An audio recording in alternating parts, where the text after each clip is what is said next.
Good evening, happy Monday, and welcome to Fools Rush In. Starting a little bit later, and you know, delighted to do so because I don't know if anyone who's currently tuning into this managed to catch OSC earlier. But I thought Vic's chat with Scott Cuthbert was actually quite good and a really good listen for an hour or so. So delighted we were able to help out by delaying our kickoff time by half an hour for that to take place. I got asked by one of tonight's panel what is on the agenda or subject matter for tonight, and I said it will be the wealth of big announcements that the club make today.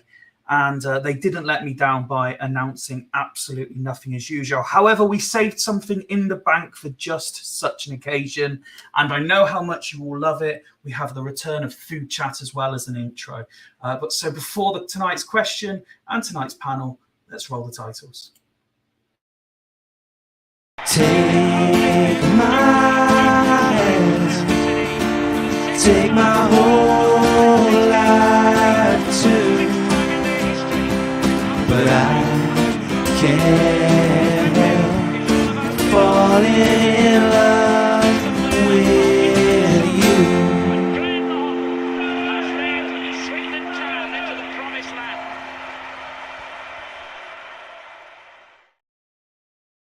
And tonight's food-based intro question, I believe, has caused some controversy on national radio quite recently, as well as being a discussion point in my place of employment not so long ago either. And what I would like to know is how many people amongst us are in the warm milk category when discussing breakfast cereals?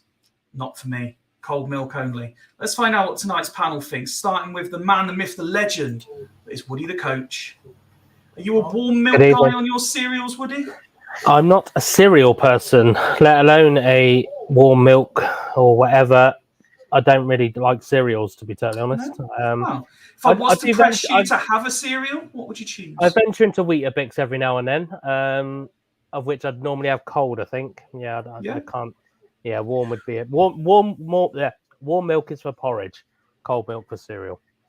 Weetabix is the weird one because it's where people get really adventurous by like putting fruit salads and yogurts and all sorts on top of it, isn't it? So, bananas, apples, and cinnamon. I do. Oh. There you go. What a mix. Let's see what the rest of tonight's panel think. I'm very intrigued by our next panelist. Good evening, Nick. Are you a warm milk guy with your shreddies? I don't really eat cereal that much, but it would be warm milk on Weetabix, cold milk on the likes of cornflakes in that type of cereal. Okay, interesting. Although I have eaten Weetabix with butter and Marmite spread on it. Oh, I know a few people that butter their Weetabix. It's quite a while ago, but that's not too bad. But you do need a drink with you while you're eating it. I bet you do. Look at Woody's face. Joe saying Frosties with warm milk, yummy, scrummy. Yeah. There you go. Well, if Joe says it's okay, it must be. Yeah, but she's northern though, so that's true. Yeah. I could vouch. People from the Midlands, they do all sorts of crazy shit. Yeah. Let's ask our next panelist. Must have seen some sights when it comes to takeaway breakfast cereals and eat-on-the-go breakfast bars. Evening, Craig. Yeah, evening, 5 feet. Wow, what a question. I'm sort of similar to Nick, really. I'll have milk on cold milk on my normal cereal, but if on occasion I have Weetabix, it's got to be warm. I mean, I'll only have one cereal, and that's fruit and fibre because it keeps me going regular. So, which is always good. But yeah, no. I mean, yeah, it's weird because I do prefer cold milk. I like to have cold milk with my coffee. When they ask for warm milk, I'm like, no, I want cold milk. You know, especially at breakfast time. And speaking of coffee, I've as you guys knew, I met up with Ben earlier for a coffee, and that was good. And we had a nice with milk, though, was it, sir? No. I mean, we had a nice chat and everything, and as we know, it's good to talk, isn't it? I mean, I'm no media executive, but even I know that. So yeah. But yeah. I mean, for me, yeah, cold milk definitely. I don't know about this warm milk nonsense on cereal. That just seems wrrong. But hey, each to their own. I feel like Ben was definitely a latte, wasn't he? Yes. Yeah. Well, so was I actually. Of course he did. Not even a real coffee. yeah, that is true. Yeah. The comments are starting to come in. Just the normal reminder: live chat is available on Facebook and YouTube. Our Twitter notifications are open as well. Joe thanking me for pointing out she's from the Midlands. She's not northern. Don't forget, Swindon is essentially London, so anything north of Watford is north. Anything north of Cheltenham is Scotland. And, anything north of Cirencester is north. And they fry everything as well, don't they? So yeah, and anything north of Cheltenham and Oxford, everything's fried. It's like cholesterol on toast they have, isn't it? So Mr. Dixon says Weetabix with butter is great, and then followed it up with wouldn't Northerners have gravy on their cereal? Because we don't stereotype at all on this show, do we? Or mushy peas, probably. Oh wow! Then we've got Mr. Archer saying Weetabix with warm milk. How my nan made it for me as a kid. Probably because it was cheaper to warm the milk than put the heating on. Your nan was more caring than mine. My nan used to give me jelly and ice cream for breakfast. I thought you were going to say jelly deals then. Jelly deals, yeah. No, that was my other. Because you're really southern, Woody. Yeah. That was my Cornwall nan. And then Mr. Dixon's really enjoying this. He just wants to simply know who has time to warm up milk in the morning. We do have one more panelist who I've been watching in the lobby, and he's been considering his answer to this question at length. He's very excited to be welcomed on. I can see it in his face as we say hello and good evening for the second show in a row to Ned. How are you, sir? Oh, what warm milk on cereal? This is mental. What is this sacrilege? What's going on here? Oh, Jesus. Okay. My daughter, my youngest daughter. Well, she's going to say now as she's heard that comment. My youngest daughter, she has warm milk on her Weetabix. But then that's it. It's oh, Jesus, thank you. Yeah, I don't get it. Call me a traditionalist, but milk has always got to be cold. I don't do hot drinks. I don't do hot anything. So having warm milk on my cereal is certainly not on the agenda. Well, you say traditionalist, but we've had a very good point in the chat here. Milk direct from the udders is always warm. Not wrong. It's So you breast very milk. true. Do you know what I mean? But I'm not going to get involved with that. Yeah, this is probably the wrong Christ. panel to be discussing milk straight from the udders with. Straight from the tit. And again, Move along. to paraphrase Woody from the other day, only Nick can get away with saying stuff like this. Anyone else did. And we were having more conversations about being cancelled, and we were close enough to It's that true. on Friday. That's So for true. sure. Gents, we come to another show, and once again, as I said in the intro, Swindon Town haven't let us down. They've announced absolutely nothing for us to discuss. But thankfully, we hadn't mentioned in the last couple of episodes the recent advisory board notes, which we had done a sort of dive into the last couple of times. So we kept them to one side, expecting Swindon to let us down. And it means we get to have a look at some of the finer details, because we've said before, these advisory board notes have been going out for a while now. And but the last couple, they've revamped the layout. So when they publish it to the fans, it's a lot more of an easy read and an understandable read, in my opinion. And it makes the conversation about the points a lot more interesting. Well, interesting is debatable, but nothing else is happening. So we'll discuss it anyway. But before we do, Woody, it's been a while since I've asked you to put your coach's hat on when on a Fools panel. But I just wanted to ask you, as we enter into the start of pre-season, I don't know if it's the same for you guys, but growing up and wanting to be a footballer, I always had this impression of what pre-season was. I was kind of brought up to believe it was all the footballers were just running and running and running and just getting really, really fit, and they would do proper training when the season started. But that's not so much the case in recent years, and it's developed. So, Woody, I just want to know, obviously, you're vastly experienced in coaching. Have you noticed, even, I don't mean this term in any sort of derogatory standard, but even at the standard that you coach at, we're not talking professional with Swindon Town or anything, but have you noticed the change in how pre-season training? You've obviously just done your first, you've done 2 sessions now, is it? Yeah, 2 sessions with my lot. But I think, to be fair, actually, when I moved over to Swindon originally, kind of seeing the change there. And I think, to be honest, it's not necessarily just the level you're at, it's what personnel you can get hold of. And to be honest, so when I first joined Swindon, they had a guy called Mike Peacock there, who was there under De Canio, I believe, as well. And he was our. That's tickled Nick, hasn't it? He's just giggling away while Woody's trying to talk. Sorry, Woody. I'll go mute. But yeah, he. So it depends on the personnel you got there, really, and how serious you want to take it. Now, my approach has always been that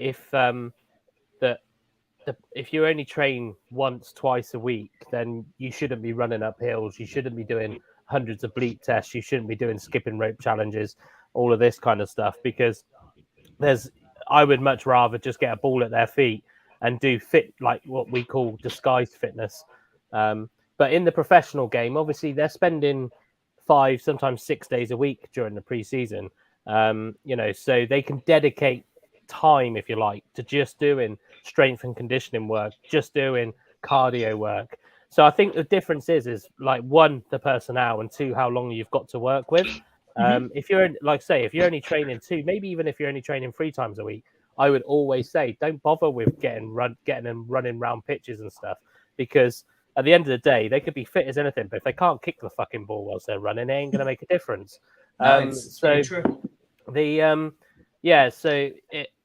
Obviously it's a totally different game when you're in the professional league, because you've got more time to work with, and it is your job. It's your job at the end of the day.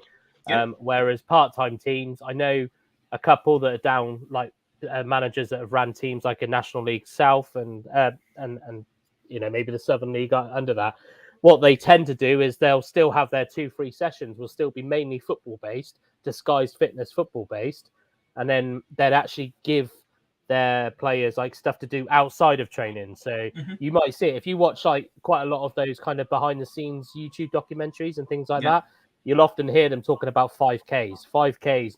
Do your 5Ks outside of training, and if you're not training, do your mass running and stuff like that. So I actually prefer that approach, but that's just because I haven't got the full-time resources.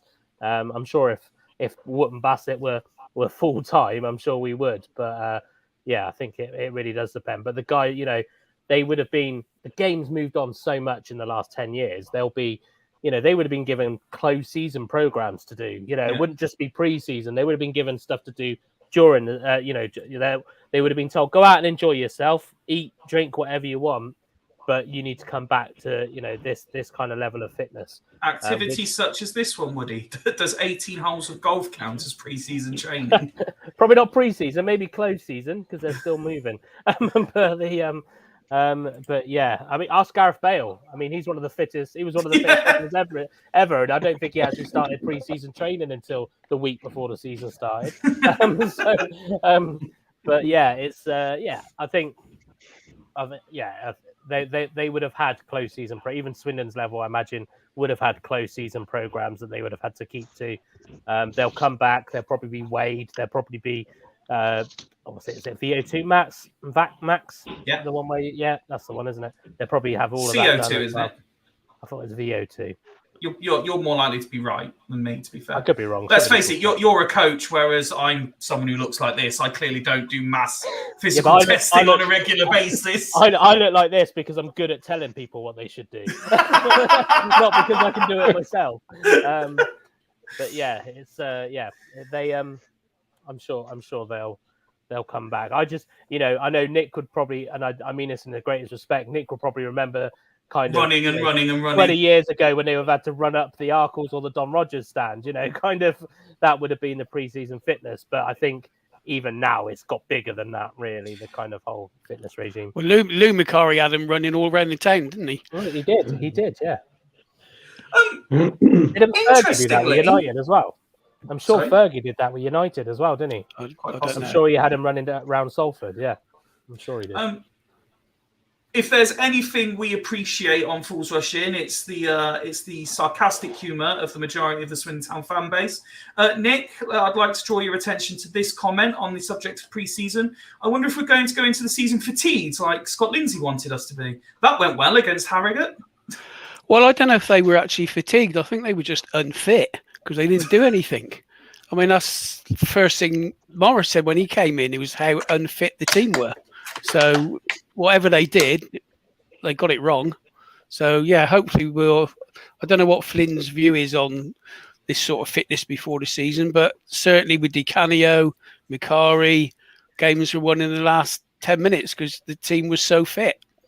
And that's what you need in League Two. You've got to go for 95, 100 minutes, whatever. Well, the thing is, judging from what we can tell so far, he plans on the players being ridiculously fixed. We've got a first-team squad of about 17 players. So they're going to be playing a lot of minutes. Back like it was in the old days. Plenty of players. What are you worried about? That's plenty. Craig, PJ says, if you turned up and saw balls at the first session of pre-season, you were buzzing 10 years ago. But in recent years, balls seem to be the norm. I'll leave you with that one. That is brilliant. That's a good summary. Yeah, that's good. Yeah, I like that one. Yeah, that's good. What was the question? I love the irony of us talking about pre-season and fitness. I mean, I don't think any of us, apart from possibly not Craig. Craig's doing his pre-season runs every day, isn't he? Yeah. Yeah, Woody's at the gym every day.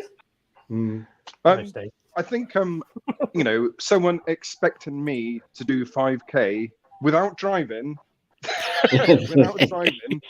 and expecting me to do it is a bit like my missus asking for a birthday present and expecting a sports car like Matt Fiddy's. That's probably the most equal comparison I can think of. But yeah, it's. I tell you what. I know you say that I'm like the fittest one, but I would. It'd be my dream to be as fit as Matt Fid is, to be honest with you. So yeah, but there we go. Comments coming in on what's already been said. That's because Scott Lindsay took half the team off on the 70th minute. And Mike Dixon says, now Woody has talked about training runs. Can Craig talk about running trains? Oh, brilliant, Mike. Well done. Well done. I doff my cap to you, mate. That's brilliant. Do you go past, on the train, do you go past the industrial estate opposite Tesco? You do, don't you? Because that's where Matt Fitter's his training gym is, isn't it? It's in there as you go past. Is it? Yeah. Okay. Well, you do see Matt Fitter's all over the town, don't you? And his name's quite big, and he's in the ad. I think he's in the ad for a bit as well, isn't he? Yeah. They mention him from time to time. Being outside of Swindon, does this Matt Phillips ever come into Oxfordshire, or does he just have to stay in Swindon? It depends. Yeah, there's just a gate. There's just a row of people stopping him leaving. Yeah. Don't go, Matt. Don't go. Don't go, Matt Fidds. You're our Matt Fidds. We'll be lost without you, Matt. If I remember Michael Jackson well, he definitely used to hang around the Brunel Centre quite a lot. I think he still does, if I'm not mistaken. But nappy night. Yeah. Getting this back on topic swiftly, PJ says, reality is, lads, most of us have to take a couple of deep breaths after getting to the top of the stairs nowadays. Yep. It's very true. That's the only thing I can do, and that's because I live on a top floor flat. The only thing I can do is climb stairs. It's everything else I'm fucked. That's why I started running. Once I realised I was getting out of breath walking upstairs, no, that's not good. Not at the age of 40 anyway. I think Joe's really enjoying the fitness chat. She said, excellent, gentlemen, well done. So I think she's appreciative of the efforts of the multiple kilometres you're running and all the gym sessions you're doing, Woody, and just our general turning up and talking about fitness to the rest of the lads. I will add as well, I've absolutely stitched myself up with our pre-season because the girls hate bleep. Everybody hates the bleep test, right? I don't think I know a single person on this planet that actually oh no. I'm not going to say that I like bleep test, but I kid you not, just on that subject. I kid you not, it must have been about 6-8 weeks ago. Me and Aidan rocked up to our Wednesday martial arts class, and we were the first two there. And we normally go through stretches and do some sort of warm up. And I turned around to Aidan and said, "Should we do a bleep test to warm up?" And he went, "What's a bleep test?" I said, "Have you never done one?" Warm up? Yeah. I said, "Have you never done a bleep test where you have to run end to end and hit the beep?" He said, "No, I don't think so." So I went on YouTube, found an old bleep test. For 20 minutes, me and Aidan were just running up and down the room. I was so pleased I still got to level 10. Wow. I'm actually worried. I'm actually worried. I think we're all old enough now to call it by its proper name, the cunt test. My PE is a twat test. But because obviously the ladies hate it, and Simon, the manager, has said he's not even going to tell us coaches when he's going to do it. He's going to, because he doesn't want people just to not show up. So stupidly, on the Friday we went out for our end of season do, I agreed that if you end up doing the bleep test, I'll do it with you. And of course, despite them all being fucking drunk, they've all remembered it, haven't they? That like if they have to do the bleep test, I'm going to do it with them. So yeah, that's going to be probably the moment I have to resign from coaching. To be fair, because I'll probably get it to like level 3 and then be like, no, I can't do it anymore. Can we get your mate? Can we get your mate to take some photos of you doing that bleep test? Well, Rich is going to be part of the coaching team for pre-season, so I'm sure he'll take a photo or two. I imagine it will look something like this, won't it?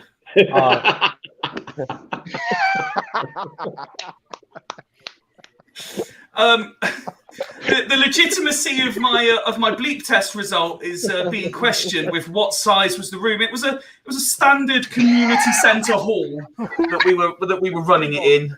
It's a phone box. The room seems smaller nowadays because I'm considerably bigger than the last time I did a bleep test. It's a disabled toilet.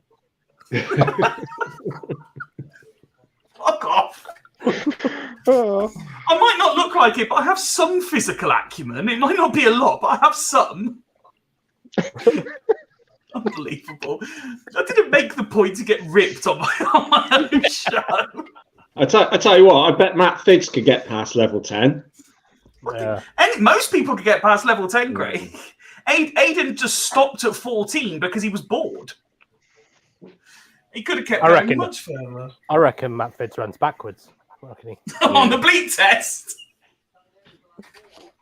Just showboat. And then he moves forward like that. And then the advert are there to report it, so even better for Matt Fitz. Fitz breaks world record at bleed test. Yeah. Local hero does it again. On one side, Matt Fitz there with like smiling because he's broke the world record. On the other side, Deborah from Robbourne because there's potholes with her arms folded. Or she's pointing. Should we turn attention back to Swindon Town, guys? We do believe, and we have no insider knowledge, but it was published on the advisory board, and let's face it, they can't wait much longer. It should really be the kit launch by the end of this week. What are we expecting? Something that's just going to be like, wow, I didn't see that come in, or the same as last year with an extra stripe somewhere? Nick, what's your expectations for this year's kit? I think we're going to get a massive surprise, and it's going to be something off the wall that none of us are expecting. So I'm more interested in the away kit, actually, because to be honest, there ain't a great deal you can do with the home kit, is there? Without being stupid. I would like us to have a decent blue away kit again. That's some of the best ones we've had in the past. Mm-hmm. So we've done the white, we've done the black, we've done the yellow. Or was it gold? I think it might have been gold. Yeah, of course it was bloody yellow. So let's have a blue away kit. Okay, Craig. Yeah, I think the home kit's going to be what's that? Jojo. I'm just about to flash it up. Oh, okay. Sponsored by red with hexagon football shapes and it's on the back. Oh, we're gonna flog that joke to death forever, aren't we? Yeah. Maybe a black belt going round. I don't know. Oh dear. Maybe it could be me and him, both with our black belts. Yeah.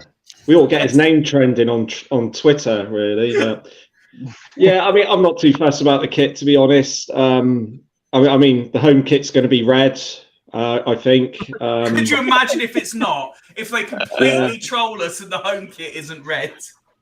I mean, it's. I'm not too far. I mean, my actual opinion on kits is that I think the away kits should be alternated every year. You should keep the same, like your away kit. You should keep that for 2 years, but the year in between, you alternate the third kit. So every year, either the second kit or the third kit changes, but not both at the same time, like we have done for God knows how many years. I would argue the home you shouldn't kit, really need a third kit. Well, no, but it's, I mean, the home kit, I understand. I would still think, I don't think it's fair that kits are changed every season, but there's not many teams that don't do that. I think Wimbledon, they keep theirs for 2 years, but I can't see that changing. That's more. I would be really pleased if the club did something along those lines when it came to the away kits, whatever colour they're going to be. But yeah, I'm not too fast. I guess if I had a preference for the away kit, I'd go with Nick, like blue. I think the blue and black halves that we used to have, which I think had Castrol on the front, that was one of my favourite away kits. So yeah, something like that would be pretty cool. Okay, Woody. Yeah, I mean, I agree with Craig as well, really. I wish we'd kind of go back to that. I know Adidas were the ones that kind of changed that, weren't they? That changed it to the 1 year thing. But when you look at, I think if you brought out a good quality kit and did put the price up, but you had that kit for 3 years, I think you'd actually find yours to sell more. Because people will buy it. And then the NFL do it, don't they? That's one thing. I've got an NFL top. And I think it's the same one they had 4 years ago or whatever. So I think they It's but yeah, I wish I could have Nick's optimism in terms of it, taking us by surprise. But given that last year they gave all of that massive, actually this could contradict a little bit. Given the fact they gave all that build up, and to be honest, I thought the kit was quite disappointing. But they gave all that build up. They haven't given any build up this year, and we've got four days left. I'd like to think that we will have a sign-in showing the kit, which is maybe why they haven't launched it yet, possibly. But away, I agree with Nick. I want the blue kit. I'd love to have a blue kit in there. Although I think JJ's just put in the chat a purple. I really liked that year we had the purple kit that you couldn't buy. That was a nice kit as well. So and purple's my favourite colour as well. So the but. Still, comment just come in. Still have less kits than managers in recent years. Brilliant. Yeah. Do you know what? If we go blue, I wouldn't want it to be too different from, the one that Anthony Grant was known for showing. That really kind of. Can we go one episode without mentioning Anthony Grant, please? Nobody mentioned him last episode. I think they did. No, I'm sure he got a random mention for the last few episodes because I've been noticing. Have we mentioned Matt Figgs yet? Yeah, he's the new strength and conditioning coach, I heard. Ned, bring you on to. Sorry, no, you didn't finish your point about the blue kit, Woody. Sorry. No, that's what I'm hoping they have is a blue or a purple, blue or purple for me. Ned, let's bring you in on kit chat, but let me also open up. Why not have an outrageous goalkeeper shirt? Goalkeeper shirt. Yeah. Why not have a red goalkeeper shirt? Make it crazy. Red goalkeeper shirt.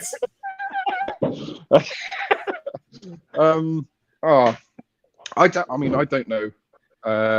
I'm just a massive hoarder of kits. I have money for about a half an hour period in a year, so I try and get as many purchases in as possible within that half an hour period, and that typically means buying as many kits as possible. So I love the fact that we release so many kits, but I understand how people don't like it. I very much get it. I'd love to see us change our kit maker to Castor, because I really like some of their kits. I like PMO's kits. I like all of them. They're really launched, didn't they, Castor? They're really taken off now, aren't they? Yeah, they really are. I mean, we'll get them in 10, 15 years then, because we're ahead of the curve. They'll be like Donny by the time we go. We can't to that level. Jeez, I remember Donny used to be a really good brand, but yeah. No, you wouldn't be seen dead in it, would you? Really? But that's all I can afford. So, right. So no judgment here. Yeah. I really like the Castor kits. I wouldn't mind having another black kit, but not just plain black, not a blackout, but black and something. I think kits look really nice when it's a combination of black and another color. But black and red. Yeah. Okay. I like the idea of kits coming out every year, but I can't. It's a good money spender for the club, especially for us, because if you look at last time when the kits come out, you had people willing to spend 70, 80, 90 quid on eBay to get a replica kit. They sold out very quickly. So yeah. We always sell shirts. There we go.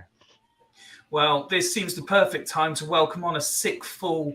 He is arguably our biggest fashionista, the fashion icon that is BTB. Evening, Ben.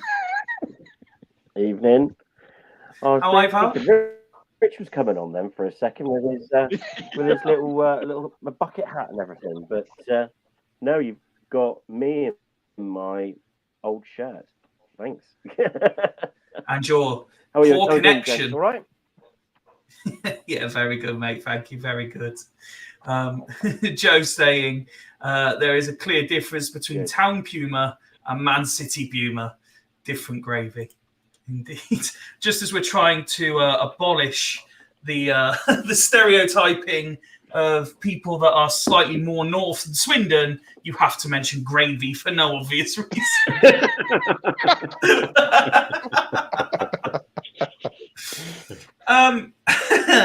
So Ben, yeah, we were just discussing the set to be launch of the new kit. Are you expecting something properly decent this year, or generic and standard? I think, well, they're a bit of a mixture of the club, really, aren't they? Sometimes they go for unique, and sometimes they're bespoke, and sometimes they just go for little bog standard. You know, I quite like the little diamonds. That was a couple of years ago. I'm just a bit bored. Puma. Banter card.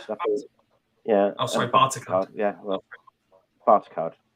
Yeah, no, I'm a bit bored of Puma. One, they're not fat people because they're a bit tight. I'd like just like 85% of the high street, they don't do real men's sizes. No, they don't do real men's sizes.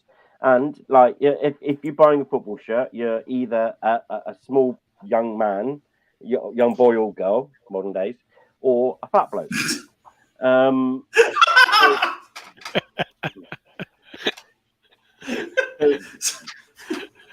They should make more shirts for fat blokes and make rounder. You know, like you get specialist shirts now for fat men.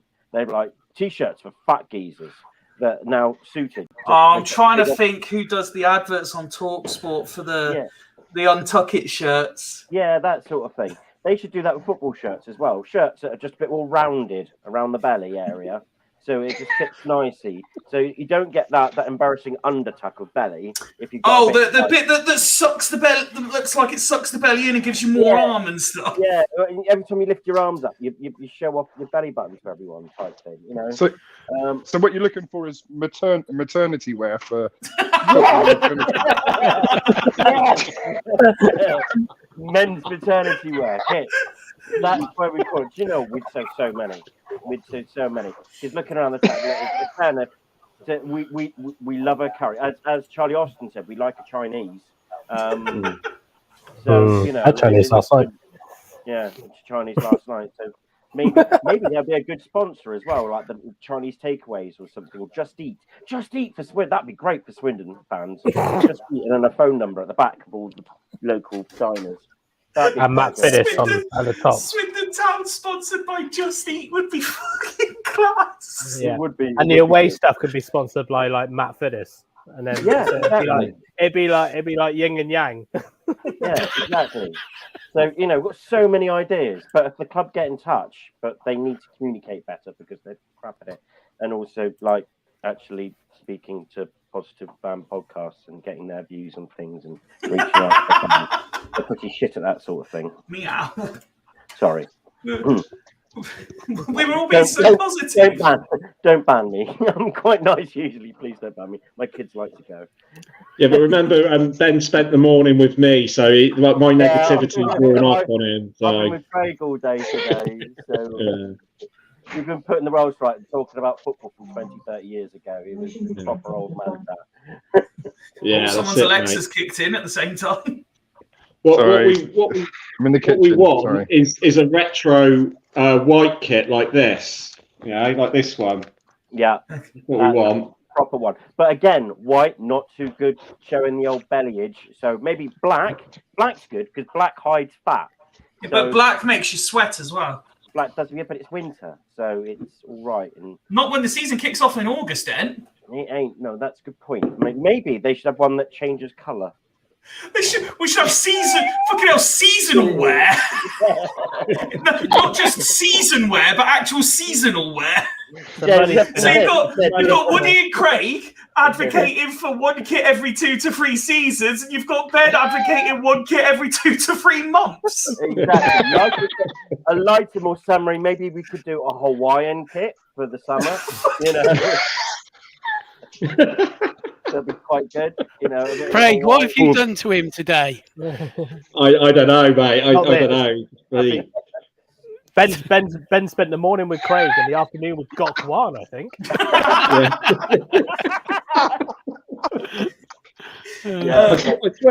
I swear, when I dropped him off at the Ford place, he was absolutely fine. I don't know. I didn't slip him anything. I promise. So. But there's so many ideas. So yeah, got Guana up. Hawaiian shirt for August till late September. After that, we go, I don't know, sort of red, and then black into the dark, and then to probably match the season. To answer Sean's question that I flashed up on the screen, I do believe it was announced we had a new main front of shirt sponsor this year. I think that was out a couple of weeks ago. I do think. As the club's always proven, there's always more room for sponsors. Yes. There's always more room for sponsors. I'm sure we can get Just Eat somewhere. Get it on the arms. Get the phone. Get it on the arm. Evening, Gav. Glad to have you with us. He said, not tuned in the past couple of shows, but 5 minutes after logging in tonight, I can see the real issues are still being tackled. Do you think we've signed anyone yet? Do you think the lack of content is now showing? We are nothing if not consistent. What else have we got in the chat here? Arch, is he giving hints of what the new kits might look like? He mentioned that the away kit won't be white and the third kit won't be green. Now he's saying hyper global colour. If you know what I mean. They're the colour changing T-shirts from years ago. Do you not remember them? He's saying about. Oh yes, I know what you mean. Yeah. I had one. It was like orange and red or something. There you go. Because when you sweat weirdly, it changes colour, so it'd be like orange there and a bit on the back. Well, typically when I wear a shirt, it just changes from blue to darker blue as the.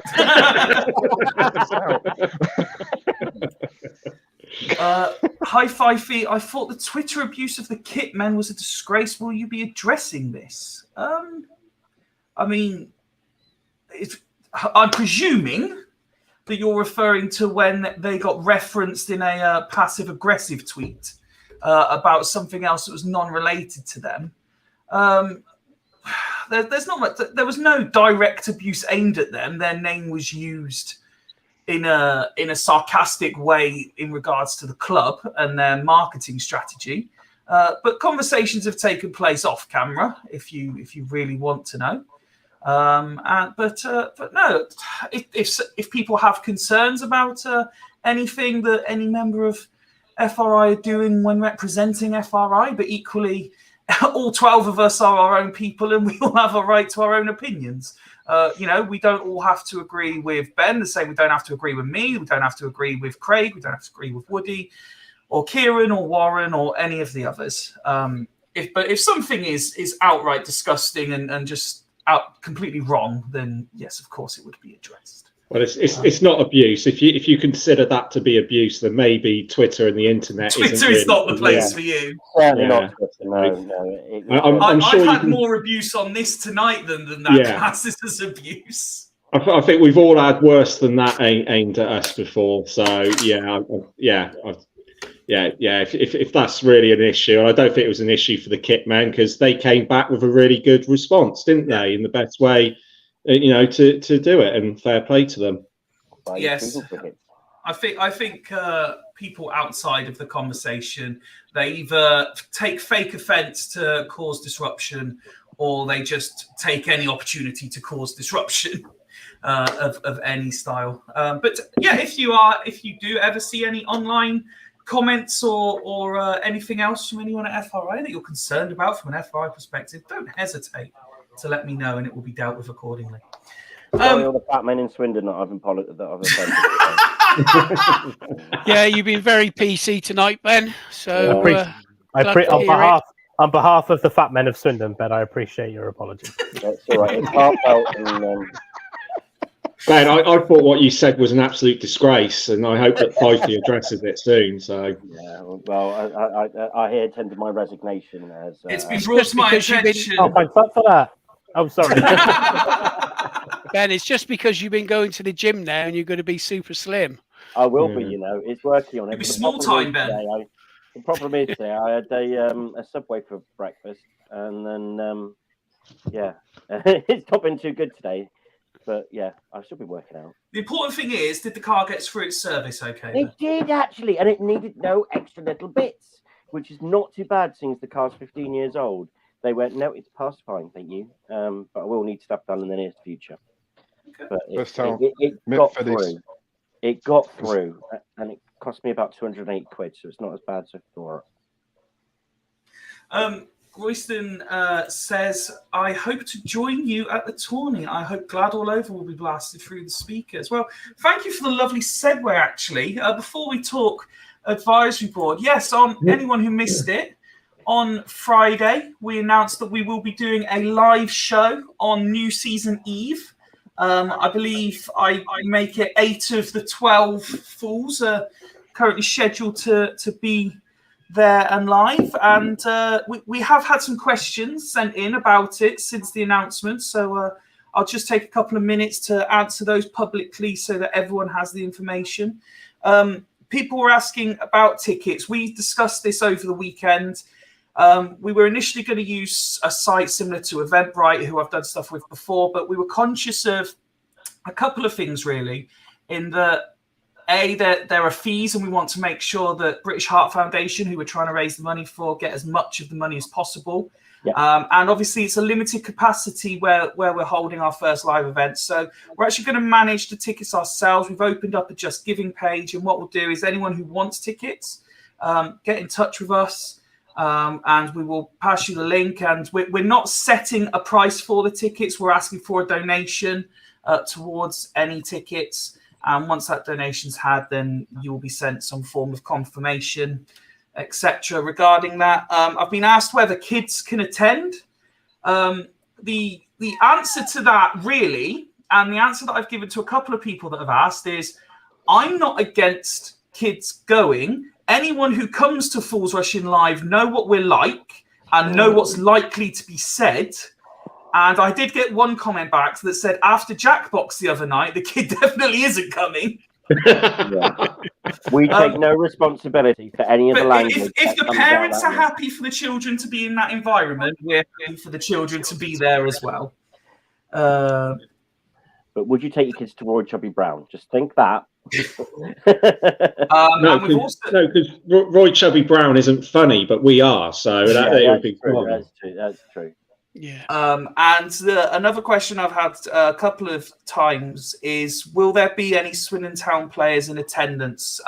With it being on the eve of the new season, it's very, very, very unlikely. And given that we've had an email today that said that their pre-season schedules are so rammed at the minute that they can't fit any sort of interviews or pod appearances in at the moment, it's very unlikely. However, we have reached out to a couple of former Swindon players, and we're hopeful of having one or two there on the night for a brief chat, a couple of Q&As, and amongst all the other content that we've got planned for the evening. Is charging during a cost of living crisis really appropriate? That's exactly why we haven't. So that's why we've taken it away from you must pay this to attend to please make a donation of what you're able to. So, if you are able to give £2 please give £2. If you're able to give 5, if you're able to give 10, whatever you're able to. And that's why we haven't set the price accordingly. Mike's saying the FRI at the Tawny Owl should be great. The quiz prep is well underway, including some questions on some individual full specialist STFC subjects. Yes, Mike has been not very subtly suggesting what may be involved in the quiz for people like Craig, if he's been paying much attention.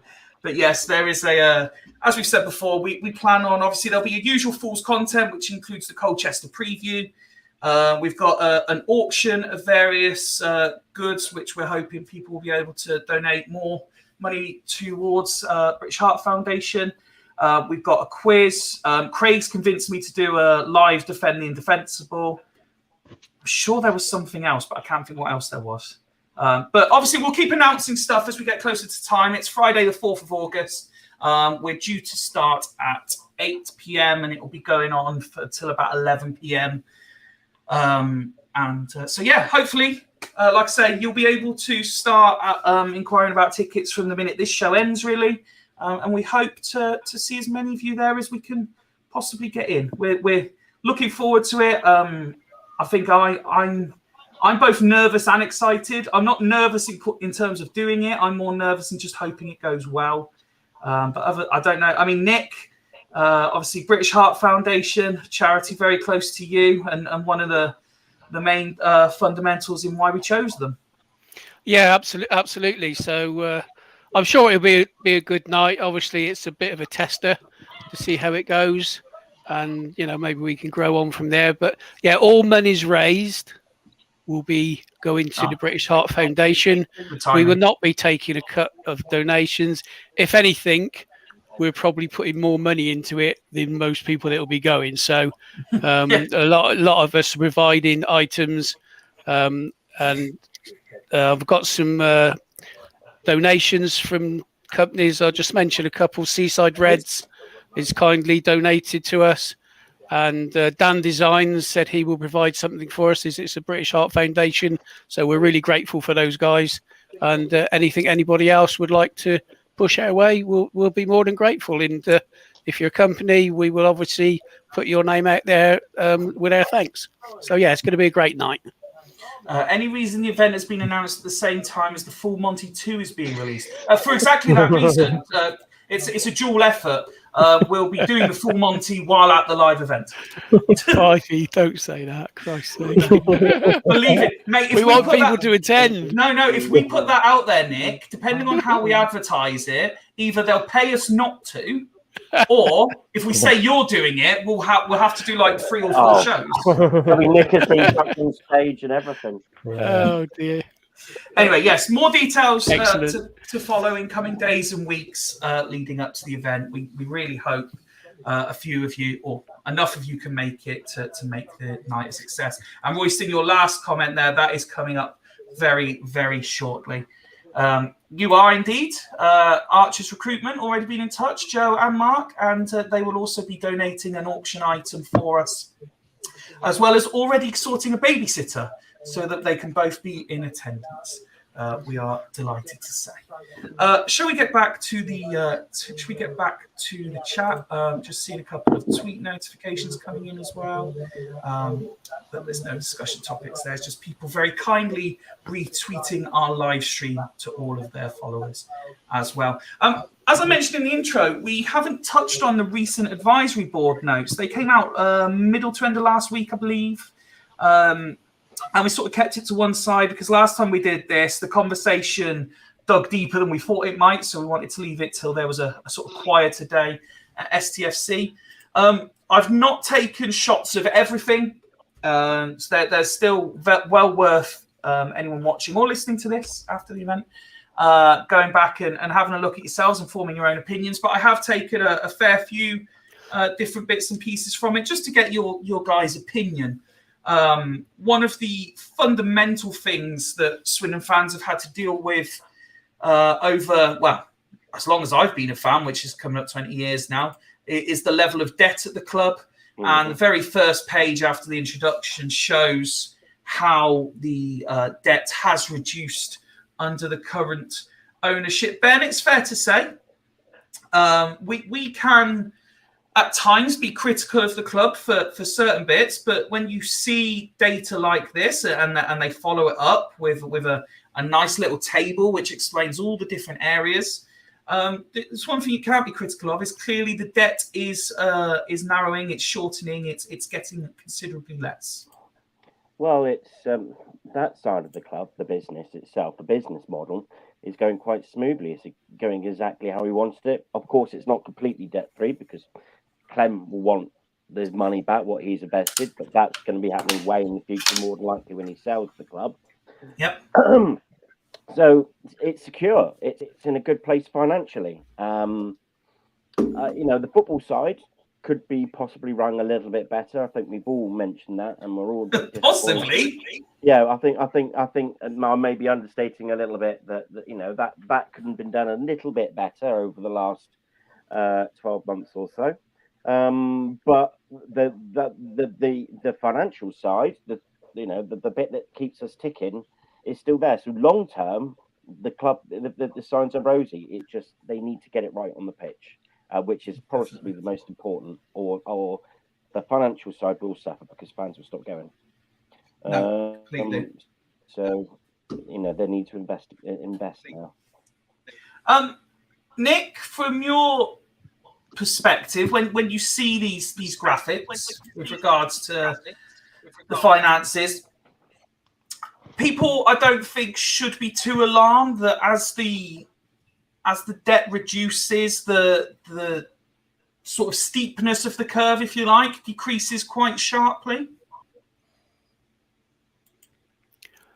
No, like Ben said, I mean, overall, it's looking a positive. And there's some these contractual disputes and football contract disputes we could do with sorting out in either not having to pay them or getting rid of those, and that's quite a big chunk of it. And obviously the EFL hardship. I think I'm right in saying we don't. Is that right? We don't pay any interest on that. None at all. So 3 years. Yeah, so there's no point paying that off at the moment. If you're not paying interest on it, you just as well leave that where it is. So we're probably in an even healthier position than it actually looks. So my concern is, like Ben's, that this is great, but we need to be investing in the football side of it. And I'm sure we'll come on to what's happening with lack of activity and the reasons behind that. So I'll leave that for now because I'm sure everybody will have plenty to say about it. But yeah, on the whole, it's looking good. They said they're spending money on some immediate ground improvements.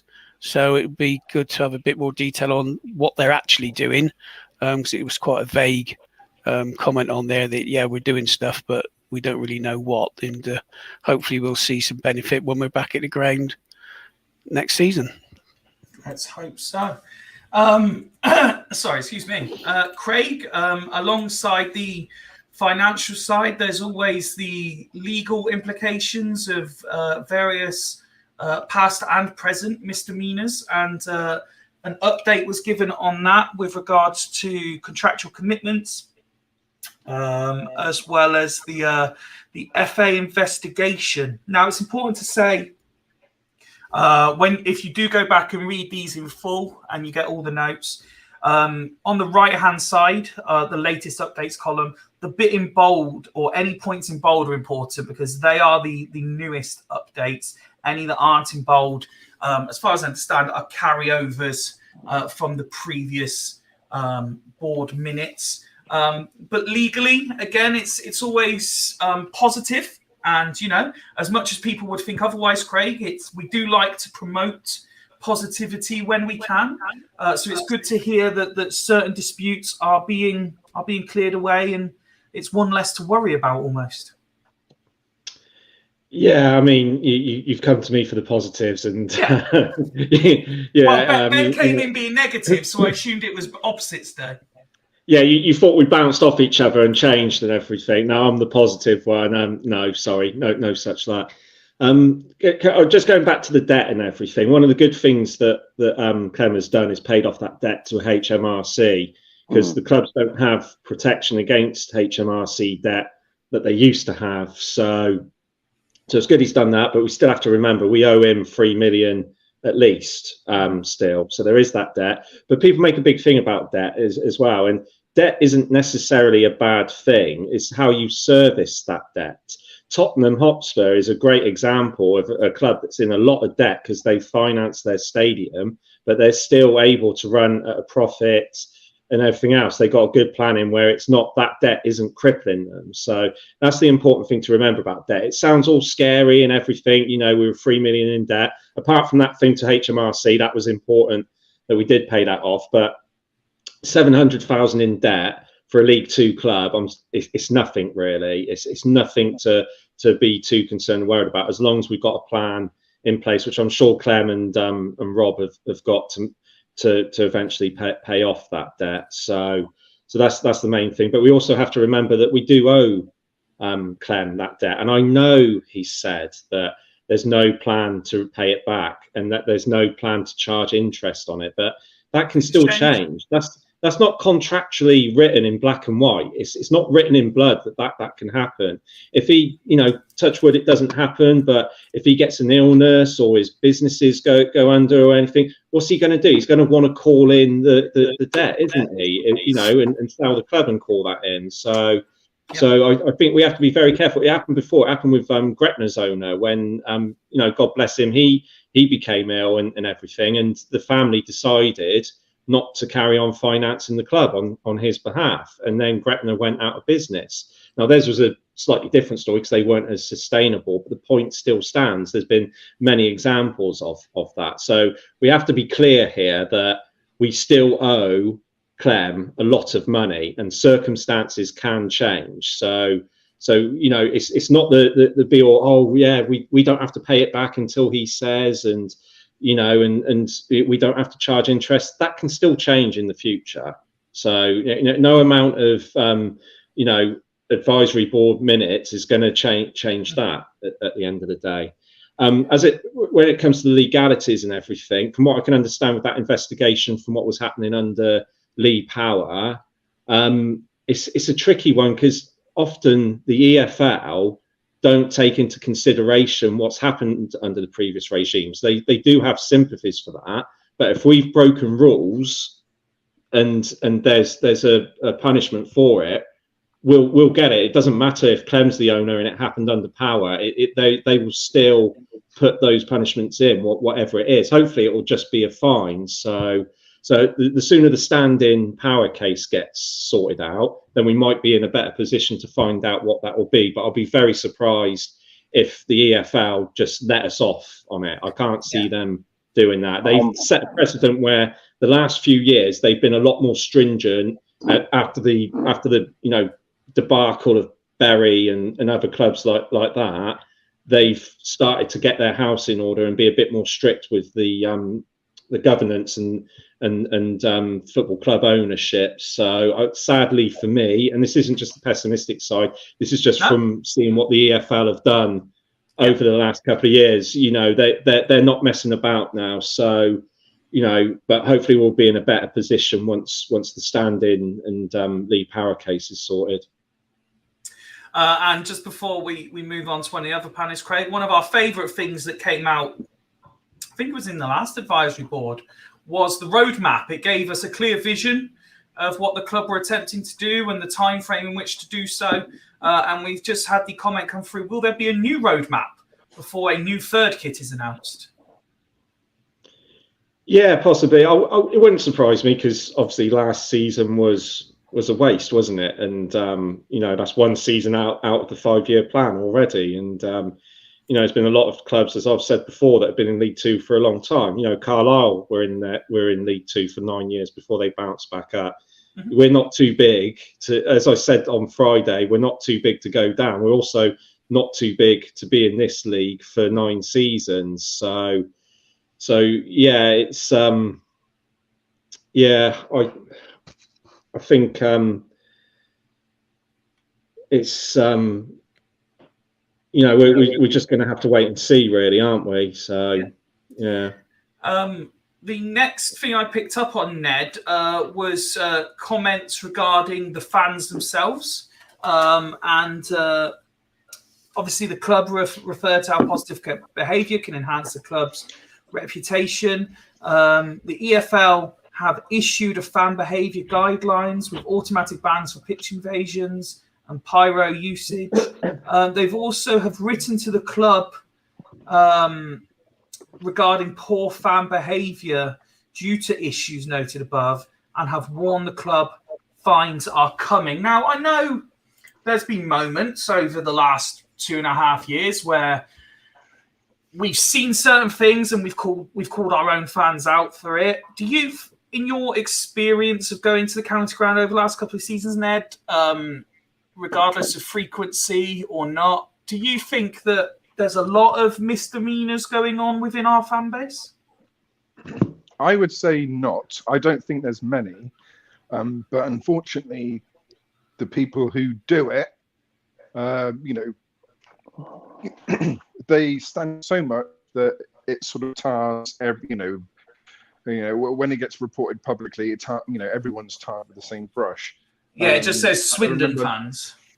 Yeah, I mean, like I remember last season, I sort of said on this pod, I was saying about there was a group of sort of like 20s, 30s drunk people in the Don Rogers banging on the disabled enclosure. I remember that. Yeah. Yeah, I remember that. Giving the old V signs to stewards, telling them to stop doing it, and it's just stupid, mindless behaviour. But I don't think we've got a problem. It's just for me, it's just one or two people that probably don't need to be at the county ground. In the town end, I remember there was this kiddie, not even watching the football. He was just watching the back of the stand. He was clearly had some Charlie or something. But he was just like, "Oh, do you know who I am? Do you know who I am?" People who are doing that sort of stuff and then trying to sort of start fights with their own fans. Why can't the stewards just fuck them off? I don't get it. What's the reluctance? Because the stewards are underpaid, poorly trained, and not, they can't do it. That's the problem. Unlike Power's bodyguards went to Matt Fiddis's martial arts school, so whereas our stewards didn't. So.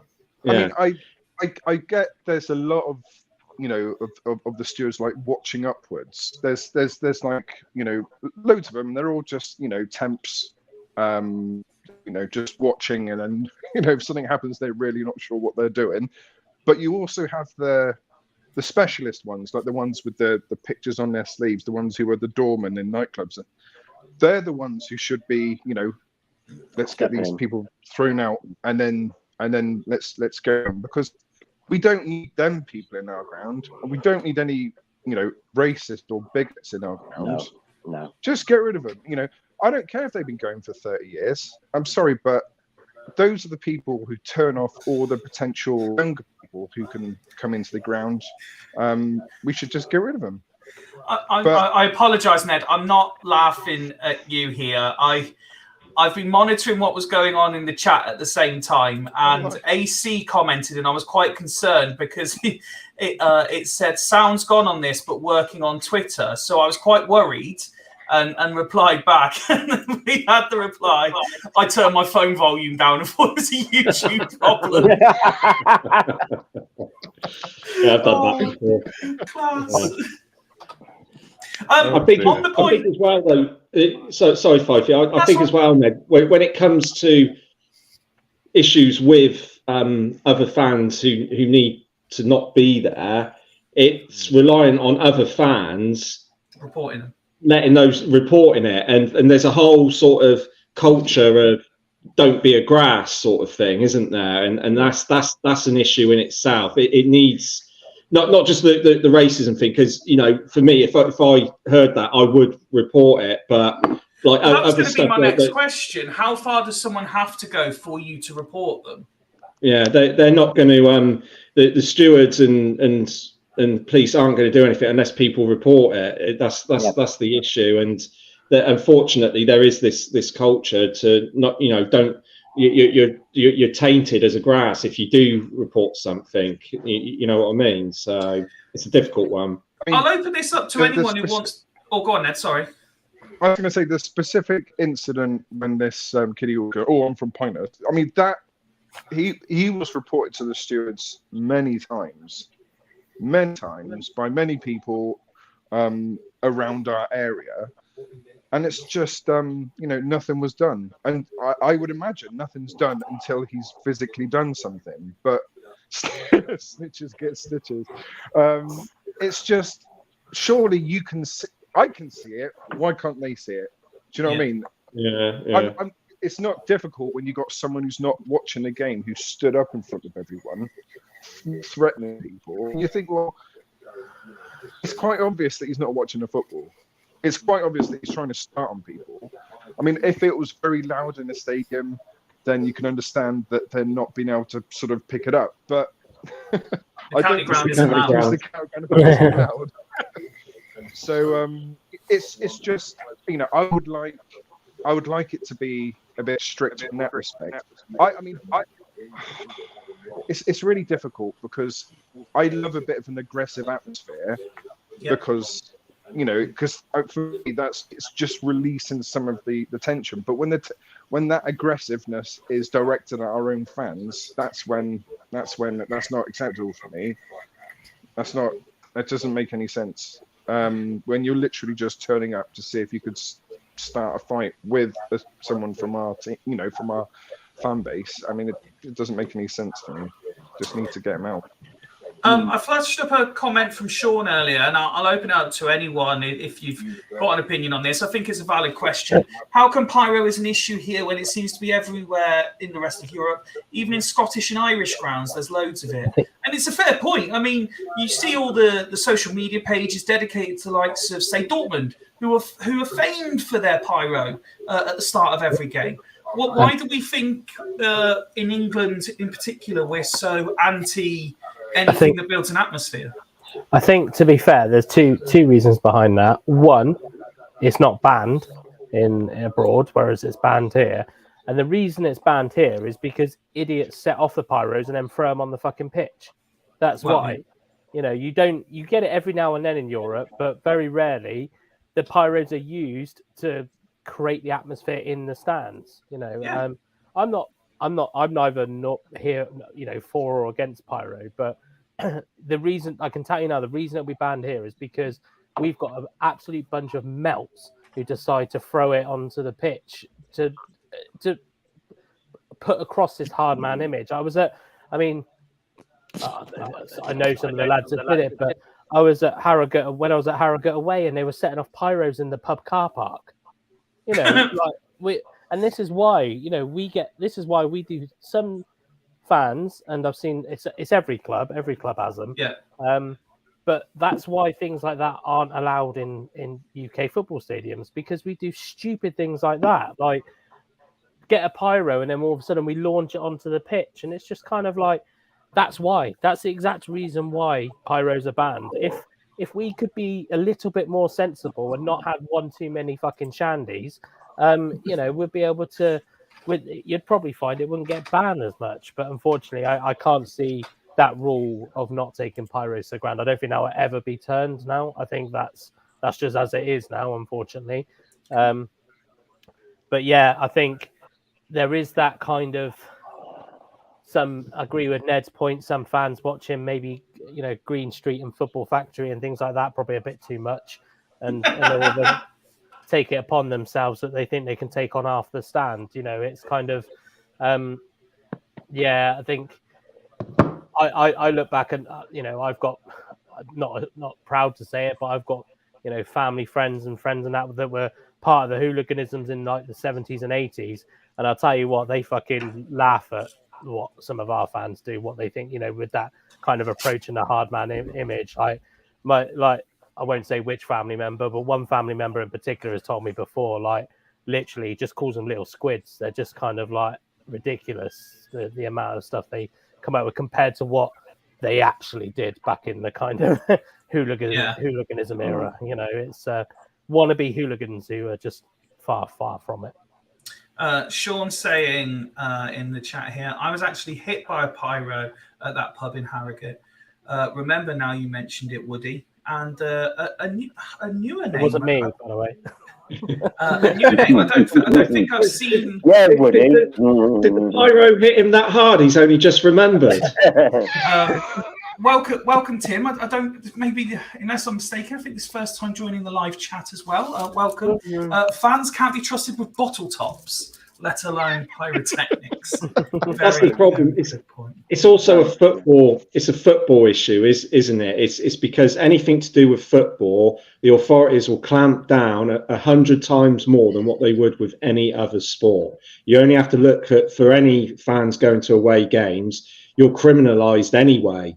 Going to away games, but you are though. You're not allowed to carry booze on a coach to away games and things like that. You know, the local police treat you totally differently when you're at football games as well. You know, I work with the British Transport Police, and they're great with football supporters and everything. They do it the right way. But as soon as you step off that station and you're being dealt with the civil police, you're basically treated like criminals.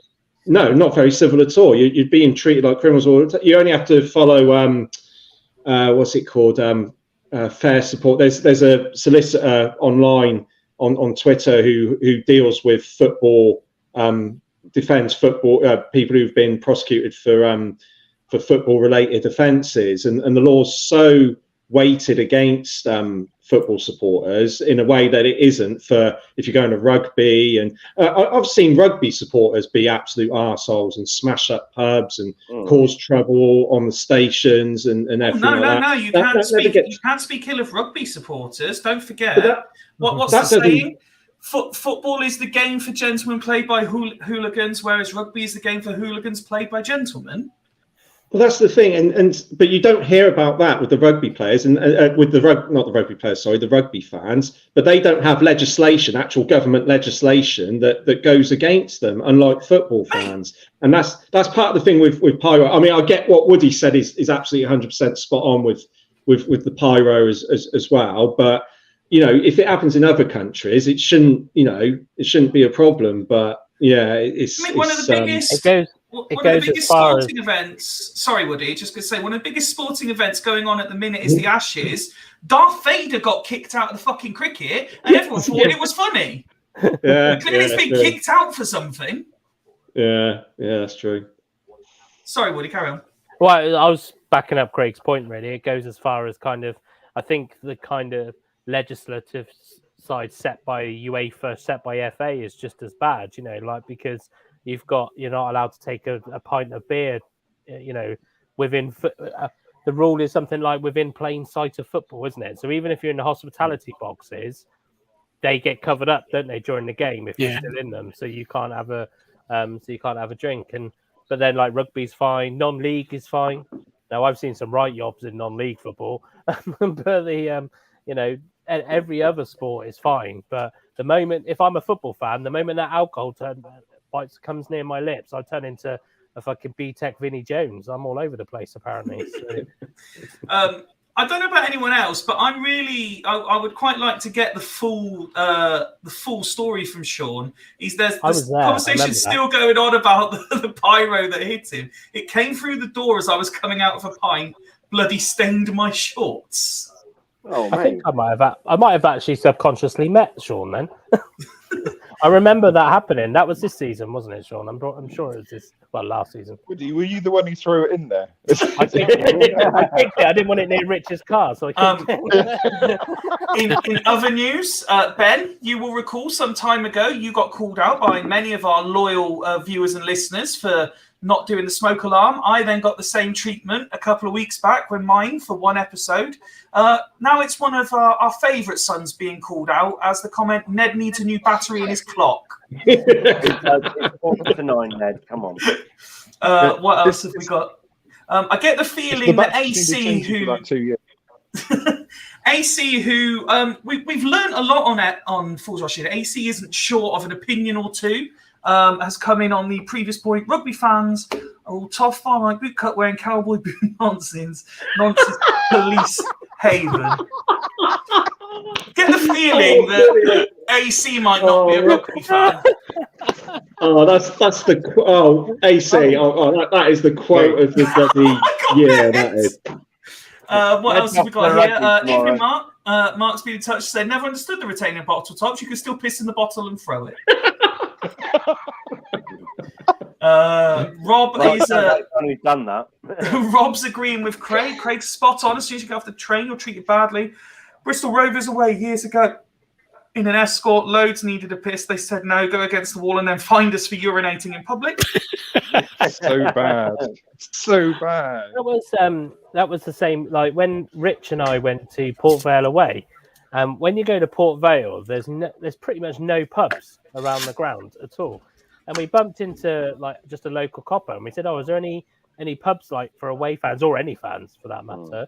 He said, "No, you're better off just going to the offie, going round to the park, and just sitting down and having a drink there." And I'm just like sat there going like, "Hold on, if we come off the train with crates of beer in our hands." You'd be like Craig was saying, we'd be treating like public enemy number one. You're telling me to go to the local offie right next to a kids' park and just sit there and just booze myself away whilst I'm waiting. Drinking your Jack Maybe the Frost problem from is- 2020. Speaking of maybe Port Vale, sorry, Ned, go on. I was going to say maybe the problem is that you're not buying the booze from the town, so therefore it's like You're not helping the local economy. Yeah. AC highlighted Port Vale as well, saying in January 2022, got told the away fans' pubs didn't have enough home fans in them, so were rejected by the local constabulary. Nigel saying that Ned lives in a time warp. Tom goes really slowly in Ned's world. Gary, all the fools are joining in the chat now. There's Gary, evening, mate. Clubs making everything card payment only to remove the risk of a flying coin. And then changing the tone completely, Joe says, if I was allowed to take pints into games, I'd be setting off mega fireworks and throwing my bra up the Don Rogers. I thought that said throwing my bra at Don Rogers. Wait, don't. He's got Don with a bra on his head. I might have to switch from sitting in the Arkles to going into the Don Rogers now. So, well, see, I now, because you said throwing it at Don Rogers, I've just got pictures of his new statue being defaced with people's bras just hanging off it on match days. No bubble on his head. Wow. Let's move on. And Woody, I'd like to highlight the section on PR and social media to you, if I may, please, sir. My favourite for the moment. They're still referencing the fan engagement results that were very positive. Now, if I remember these correctly, these were based on the season before the one that just finished. You know, when the club actually engaged with the fans, and we were doing reasonably well. It says that they're looking through responses to see what can be further improved. I understand why this is still being highlighted because it's a positive that can be spoke about. However, everyone knows now what this is based on, and we're as good as this result was, it wouldn't surprise anyone if after the season we've just had and the fan engagement from the club that we've just had for the season, if all that positivity, we sink right back down to where we were, would it? Yeah, I mean, we're going to be dining out on this until 2079, aren't we? It's just kind of like we are with the bloody League Cup win. Yeah, I think we want to talk about, and I get criticised all the time because I say that I don't believe in false positions in a football league table. If there's anything that screams, you and your false position. If there's anything that screams false position, it's that fucking employer engagement not employer engagement. Fan engagement survey. Got my HR head on now. My this fan engagement index. It's a load of bollocks. Because it's one of those that I don't remember filling out anything that was talking about my club, and I go all the time, or was going all the time then. Can anybody else on this panel remember filling filling it in. Oh, fuck off, Wifey. Anybody who's normal, anybody who actually goes to games and doesn't watch them whilst filling in these surveys. Yeah, I love a good survey. So yeah, even if you take that, you've got like less than, not even 75% of this panel have remembered filling out that survey. So it's pointless. Social media. The idea of social media is it's here and now. There's a reason why people delete their Twitters after when they get a new job and things like that, because they don't want the history to be brought back up again. Swindon will be fine because we haven't really put anything decent on Twitter for about 15 months. So we don't have to worry about our last 15 months of Twitter engagement. So, but could you imagine if Ben was head of social media engagement for Swindon Town? It'd be incredible content. The content every day. Do you know what I would do? I would send players out onto local fan podcasts to do interviews. And Stop it, Ben. You'll get us in You trouble. know, Ben, you would make a really good media executive and club photographer as well. You would. I'll tell you what, you can volunteer for it, Ben, if you wanted to. Yeah. You know what club likes nothing better than an unpaid role? You'd do that, wouldn't you? A really, really enthusiastic amateur. Yeah. God, imagine the socials of my. And you might even get to speak to a player. Yeah. I hear Matt Fidz is good at PR as well, and he's brilliant. He's got the advert on his side and everything. Yeah, exactly. Yeah. Honestly, you think me sending my tweets out of the club would sound like David Brent or someone like that? When it's like Dave Bentley or something weird like that, would be a nightmare. Sean says that fan engagement is even poor in the ground with the crap PR system they've got. He's right though. That's he is 100% right. Like, if I said to you, what engage genuinely, I know we sit here and we criticize the club mainly for entertainment purposes, but are you not entertained? With the exception of trying to sell you a fucking season ticket, right? What engagement have you had with the club? Honestly, you couldn't write it. I not got you, it. 5B, No. I got that email again. 10 minutes after I got the email where the club told me that we weren't allowed to talk to Charlie Austin. Yeah, because they probably went, "Oh, that's media." No, Swindon Town, here, come and get your seat. I'm taking a piss. But it's. If I'll tell you what will the evidence will be in the pudding with that bloody survey. If we're anything above 60 next year, there's something wrong with that survey, because I just cannot see how we, unless they take OSC into consideration and Sir Tom Broadbent Lounge, us. Well, they won't consider us for positive feedback, will they? Let's be honest.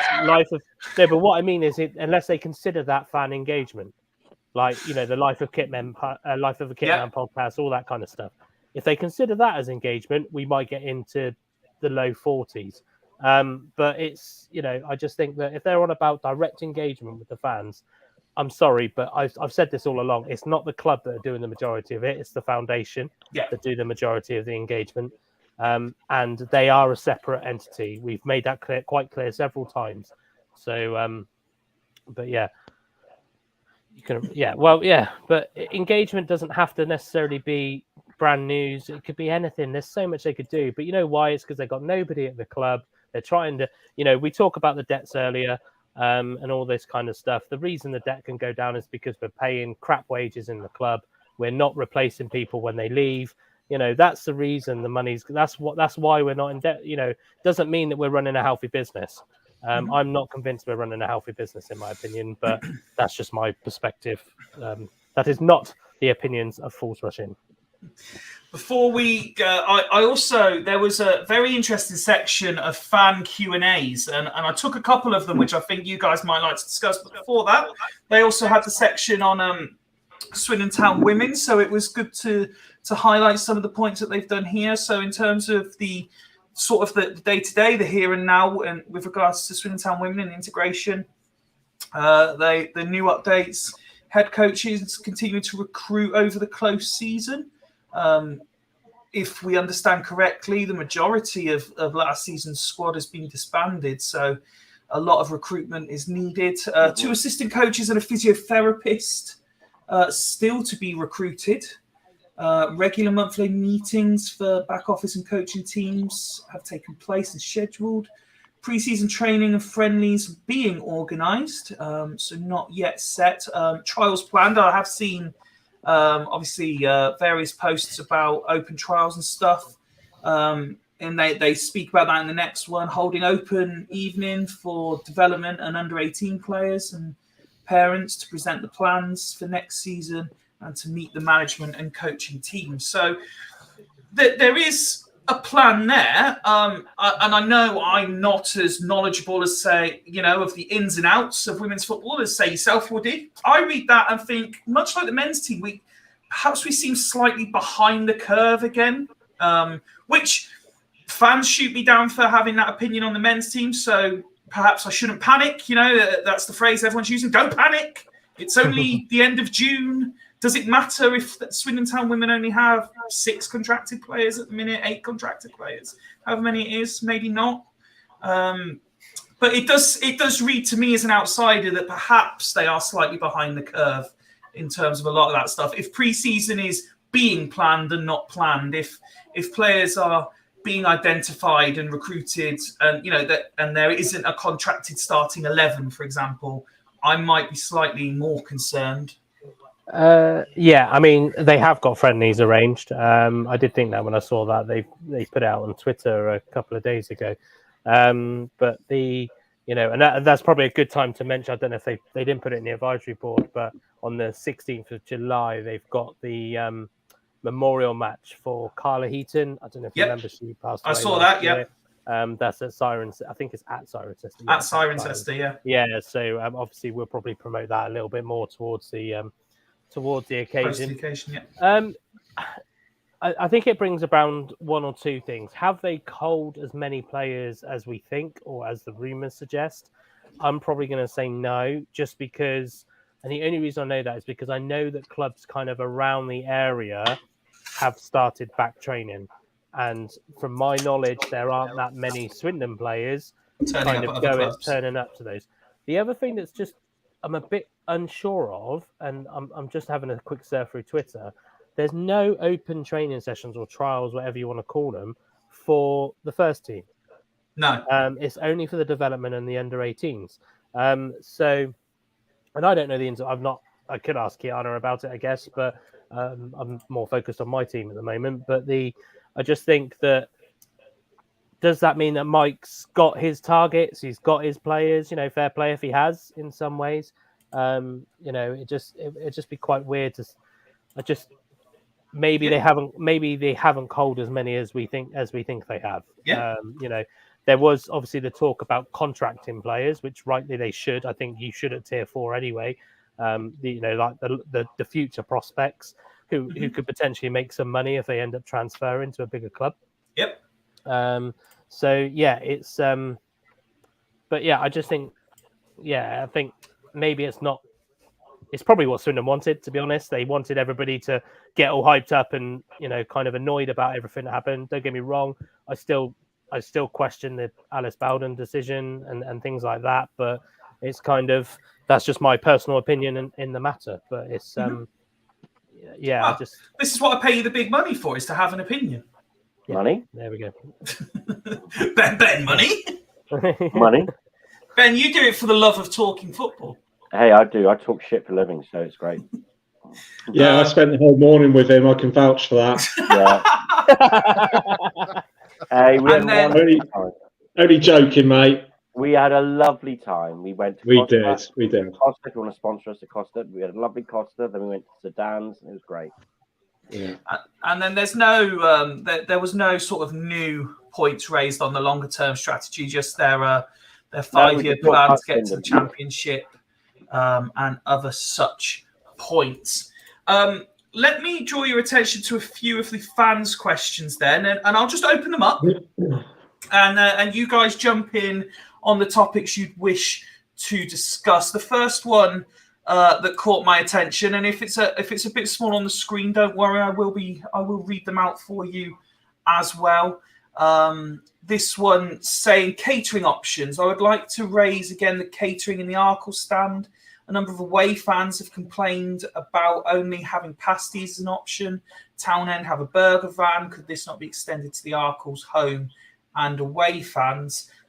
Feedback or answer to that. Thanks for the feedback. Looking to add options to kiosks to improve offerings. Now, we were quite self-deprecating earlier about the status of our physical statures for the majority of the pod. I think this is an area that we might sort of specialise in ourselves. What would we like to see food-wise at the county ground? I quite like pasty. Pie mash and syrup. Ooh, Syrup? Rupper. No, not syrup. It was no, what was it called? Liquor. What did we have it already? Liquor. Liquor. That's it, liquor. Pie mash and liquor. To be fair, Just got a pie of mash. You're just waiting for the golden syrup to come off the screen. And Sweet and stuff. No, do you know what? I'd like to see us. I'd like to see us do like loaded fries or something like that. I think that'll be nice. Something like that as a personal preference. Ice and ketchup. I think we're quite far behind a lot of clubs at the moment, even non-league clubs. I think there's an opportunity there. Now we do kind of own the ground. We own it now. That there could be there's no reason why we can't have more street food-esque type things. I thought the introduction of the Greek place was great. It's a really good idea. Yeah. Like Craig said, with you could have loaded fries option, although you do get that in the town end. I don't know if you get it anywhere else. Oh, okay. But yeah, it's I mean, there's that argument, isn't there? You see it all the time on Facebook. People are like, oh, if you can't survive football without a burger, blah blah blah, then it's just kind of like so yes, to a certain extent you can understand why it's cheap, but I think if you just had a variety of there, like when Rich and I went to watch Reading Chelsea, they had and this was the women's game, they had street food vendors outside, kind of like a little food zone if you like, and they just had and bearing in mind there was only 6,000 fans there, and they just had things like I think there was Mexican there was obviously the burgers, the fries, and just little I think go out there, charge a very low pitching fee to somebody locally who does street food, and then use that bit behind the Don Rogers, have a bit of a fan zone. Noodle bar. A noodle bar, yeah. Something like that. I love a noodle bar. I was at the Crossroads in Swindon, and the first time I've been up there in ages. And then next to the Subway, they had the noodle bar thing. It wasn't open yet. Chopsticks, that was it. And I was thinking, it's one of them in Reading as well. Yeah, I think they do some of the services. As at Beaconsfield, I've got like a little noodle basically, and really, really good. And that'll go really down well, really, really well on a cold day. Little noodle bar. Oh, I can't wait for next summer's content of Ben reviews the motorway service stations. I could probably do that. To be fair, when I used to work for Burka and I was driving up and down the country, I've been to quite a few of them. Charged to the company. Thank you very much. No wonder. Yeah, I'm with you there, Ben. I quite like to see nachos, hot nachos, where like with the cheese sauce and salsa, sour cream. Just not the price of the ones. Jalapenos. They did that last season in the town end. It's just you need something which is you can get instantly, because obviously you got to get it out, and it's not like with like a noodle bar, you can't do that over and over again. Oh, what would you like? Oh, well, let me think about it for 2 minutes and stand there. It needs to be something they could just. There's one. There's another. There's another. There's another. And I think nachos would be a good one. Don't take my noodle bar dream away. What? outside the ground, before you come in, that would be perfect. But inside the ground for half time, you need something which can just be like, there you go, £5, slosh.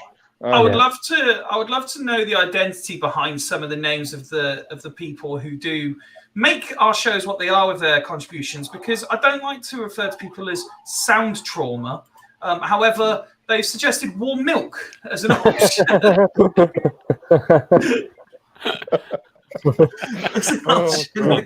If it's straight from the cow, then why not?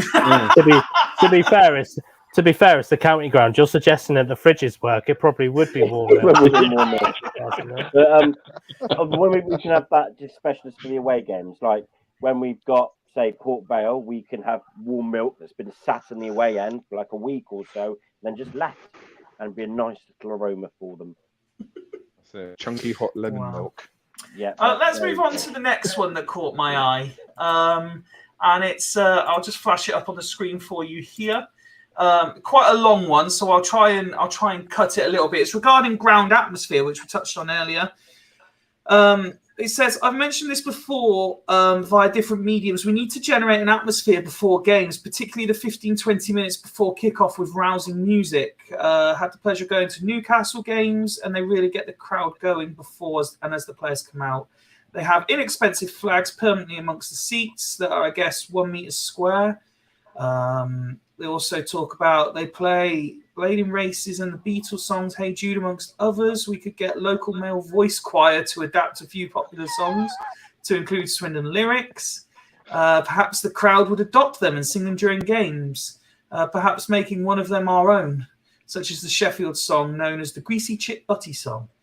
And then so there was a really long question, and then the one sentence reply simply that's just reads, typical of the club, isn't it? To just give that one sentence dismissive answer, isn't it? Survey was carried out regarding what fans would like to have and see, and meetings to discuss the results planned for the end of June 2023. So, could something be in place for the new season, do we think? Well, last year I like the idea of the male voice choir. What he said, that's quite that's something different, isn't it? I think that'd be quite a good idea. It might work, it might not work, but try. Anything. The county ground's like a morgue at the best of times, isn't it? So I'm happy for anything. I'm all for the Robinettes coming back, but a little bit older than the ones that we had last time. And no, Sean. Let's go back to Jack. Sean's got a real gripe here because he said going back to the PA system that would help a bit if you could actually hear the music. Well, what's the main method of communicating with the fans on a match day? It's the PA system, and they still haven't fucking. I mean, I know that was this was pre-Clem, wasn't it? The PA system's been fucked, but you think that would, in order to, communicate with the fans effectively, you think that'd be one of the first things they would do. It takes me back to that Sunderland sketch with the Sunderland owner trying to update and play really upbeat to it because it doesn't mean we have to pay for a new PA system. It just stops the tape deck. I can see that conversation happening in the walls of the county ground. And Clem going, "Yeah, we can play lots of tunes," and then Sound Trauma likes panpipes. I tell you what was quite good though, actually. Now, which is going back to about 2010, the year we got relegated under Paul Hart. Now, they used to start; the players used to line up the first bit, and there was there was a girl that sang "I Can't Help Falling in Love with You." But it was really quite good, and it actually got you going the way it was sung because she could sing pretty well. The song always gets me going when it's sung at the football. Makes me think of you guys. Yeah, and it was sung really, really, really, really, and like an anthem, and it really gets you going. And I remember that in 2011, it was when we were shit and got relegated. But quite a few seasons ago, and I can't remember which season it was. We had an opera singer blasting out, and there was a couple of kids with massive big flags walking around the ground just geeing everybody up, and that come across really well because obviously an opera singer, you the voice portrays, and everybody's you're not going to miss hearing it. And something like that to me is that sort of thing, whether it's a live singer or, like you say, or a choir. It's got to be the right tunes, though, hasn't it? It's got to be something upbeat. It's not something bloody dull and dreary. It's got to be something that gets people stamping their feet. If it's a big game and there's a little bit and there's a bit of activity going on, and it's a big game, and there's excitement. Someone, a good opera singer blaring out, take my, and that will get everyone going. That's something. Problem is there's no one that would do that for free. Oh yeah. The next one. The next one is the next one is the start of a couple of sort of cynical questions that I noticed there was a tone to a lot of the questions as I was reading through them. Whether you were classed as cynical or sarcastic or what. So I'll flash this one up for you all. And again, for the purposes of for the purposes of anyone listening back to this, the question is, where is Clem Morfuni? When Clem was buying the club and, in commas, saving this club from Lee Power, he was free to FaceTime and Skype at the most random times and appeared on virtually every fan podcast possible.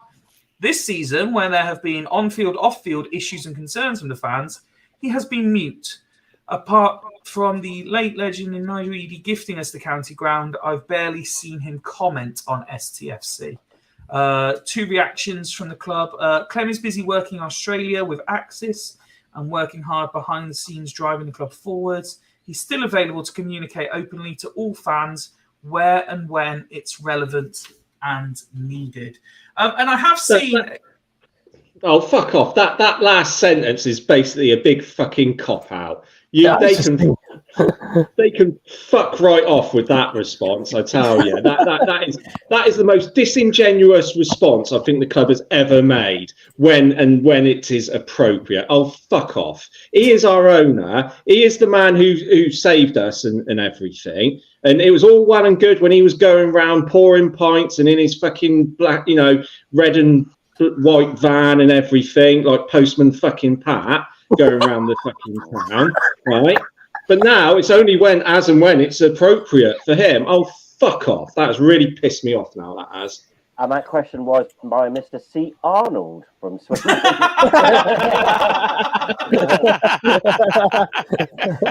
Well, on that note, I did notice that they have said moving forward they are going to publish who asked the question as well. That'll get people asking questions. I fucking donuts. Absolute donuts. Oh, God, yeah, Mr. L. Power. Well, yeah, I'm going to publish myself as Mr. M. Jackson and Mr. M. Finnis. Mr. IP3, so it's in. But to be fair, how Craig's just reacted is exactly how I reacted when I read them earlier, and I just went like, "What you? Oh, how would you like your bread buttered? Oh, wow, with a knife." It's just kind of like stupid, absolutely ridiculous answer, and they've not answered the question at all. And it's just like it brings me back. I'm going to call it out. I don't give a shit. Sorry, Fifey, but it brings me back to that whole this commitment's why we couldn't get Charlie Austin on. It's they're too busy. What we film at 9 o'clock on a fucking Monday and Friday night. The club don't do anything with them on a Monday and a Friday night. Why can't they come out on then? He actually offered his time to us, but they can't because of player commitments. It's bollocks. It's because they're too worried about what people are going to say, and it's the same. They're probably worried about what Austin is going to say. Yeah. Straight talking Austin and straight talking us. Yeah. Lethal combination. Sorry, buddy. And the reason being, and as like Craig said last year, when Clem took over, like you say. The vibe in the town was good because we had somebody take over the club. Season ticket sales were going. We didn't really care. Let's be honest. We wanted to get promotion. Of course we did. But we realistically knew we were stuck between a rock and a hard place. And then because we've had a shit season, coincidentally, all the people that you would want to ask for answers are not available all of a sudden or have just realised that Australia are 12 hours ahead. It's just like... It's a load of bollocks. Working on this Axis stuff. I'm sorry. I'm massively grateful to Clem and his regime for getting us financially where we need to be. I'm not going to take that away from him. Let's not forget that Lee Power also got us to financially where we didn't need to be at one point as well. But the thing is, it's kind of why has he just dropped the engagement? And I genuinely believe it's because they're too worried about what fans are going to say and what fans are going to call. That's the reason the fans forum was cancelled because we had a shit season. You say that was my next one. Fans forum date still to be confirmed. Exactly. They said end of August when they fucking confirmed that. So that's not. We just know that that's not going to fucking happen. All that they're obliged to do is the advisory board minutes. And that is their get out of fucking jail card. I tell you what, that fucking fans forum isn't going to happen until Clem Morfuni sells the club. Ben, that coffee you took you went with Craig earlier has kicked in. Yeah. I'll tell you the trouble at the moment is that obviously we all support the town, support the team. We want them to do well and everything to be going the right way. But it's at the moment, we've got sold 4,500 season tickets, which is pretty good considering what's going on. We'll probably get 8, 9, 10,000 gates coming through, which is really good. But it's like a company I used to work for. T's and C's were good. There were some good things going on, but most of the staff were pissed off.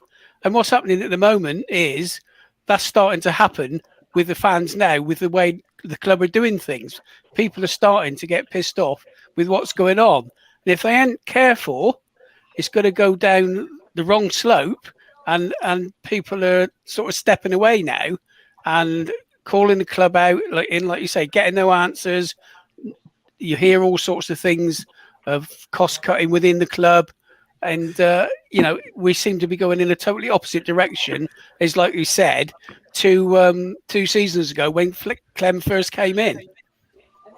I'm just going to flash this comment up here from Sean. He says, I disagree with the Clem situation. He's come over at the drop of a hat and has overstayed to get things sorted. Sean, absolutely, mate. We're not discrediting anyone's opinion. We openly accept all opinions. We just give you ours and hope that you give back yours. We're not going to say you're wrong, the same as we'd like to think you wouldn't say we were wrong. I appreciate it's an opinion and it's a fair one, but I would be really inclined to see when he's actually come over at a drop of a hat, because I'm 90% sure, and don't quote me on this, I'm pretty sure he has to be over here a certain amount of time because he owns the football club. Yeah. And I think that's part of the stipulation. So he might have come over at a drop of a hat, but I'm wondering how many of those it looks like a drop of a hat when really he was planning to come over anyway. The overstay bit, though, I completely agree with. I know he has overstayed a couple of times.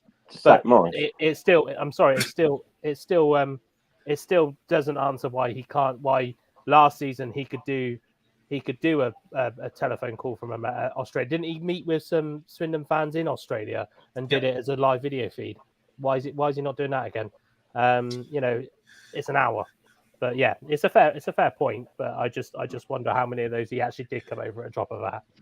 Before I flash up the next one, and I've only taken, I think it's two more. There are others, and again, well worth a read if you get the opportunity to. The notes are available via the club's official website. Just when I flash this one up, I just want to remind everyone, it's only June. We don't need to panic. Okay? Nobody panic. When I flash up this long question, and again, you can see very long question, very short answer with regards to transfers. The question reads, I presume this early business that you promised, crucial point, when trying to sell season tickets and claiming things will be different, will all be occurring this week. Last season, after the manager debacle and the never-ending saga, we signed a player on June 23rd. Now, today, we are streaming on June 26th. Still no player signed. This was considered extremely late, given the season started less than 5 weeks away. Should this week pass without business, which it did, we will reach a similar point RE dates. A slightly lazy but highly relevant comparison would be the promotion season under Richie Wellens, where the first signing came on June the 2nd. Other clubs in the league who are serious about promotion have signed 6 players, for example. And the answer... Work is progressing with Michael Flynn leading recruitment and ensuring we get the right players in to add to the circa 18 already in contract. Now, I believe when these went out, it was actually 20, but Ellis has since left. So I believe we've actually got a squad of 19 as it stands at time of recording. But so yes, nobody panic. Work is underway. But clearly we're not the only fans who well, again, Ben, Ned have been very much the other way to a lot of us. Woody, to an extent, has as well. Even Nick, actually. Craig, I think we're in the minority on this one. But fans are getting restless when you see the business being done elsewhere. Anyone want to jump in? I think we've all been quite vocal about this recently in recent episodes. So I think we've all said our piece. Personally, I think things on the player recruitment front can change quite quickly. You can quite easily sign 2 in a week for the next 3 weeks, and we just caught everyone up. There does need to be a lot of changes. There does need to be lots of in and outs. The ball does need to start moving quite quickly. Pre-season does start soon. In an ideal world, you want these already done to start pre-season with, so we've got a team together. The majority of the side will be together, which is unlike most Swindon teams of the past. A lot of the times we've only had about 8 or 9 players. We've got twice that at the moment. So it is a bit different to the past, but a lot of changes do need to still happen.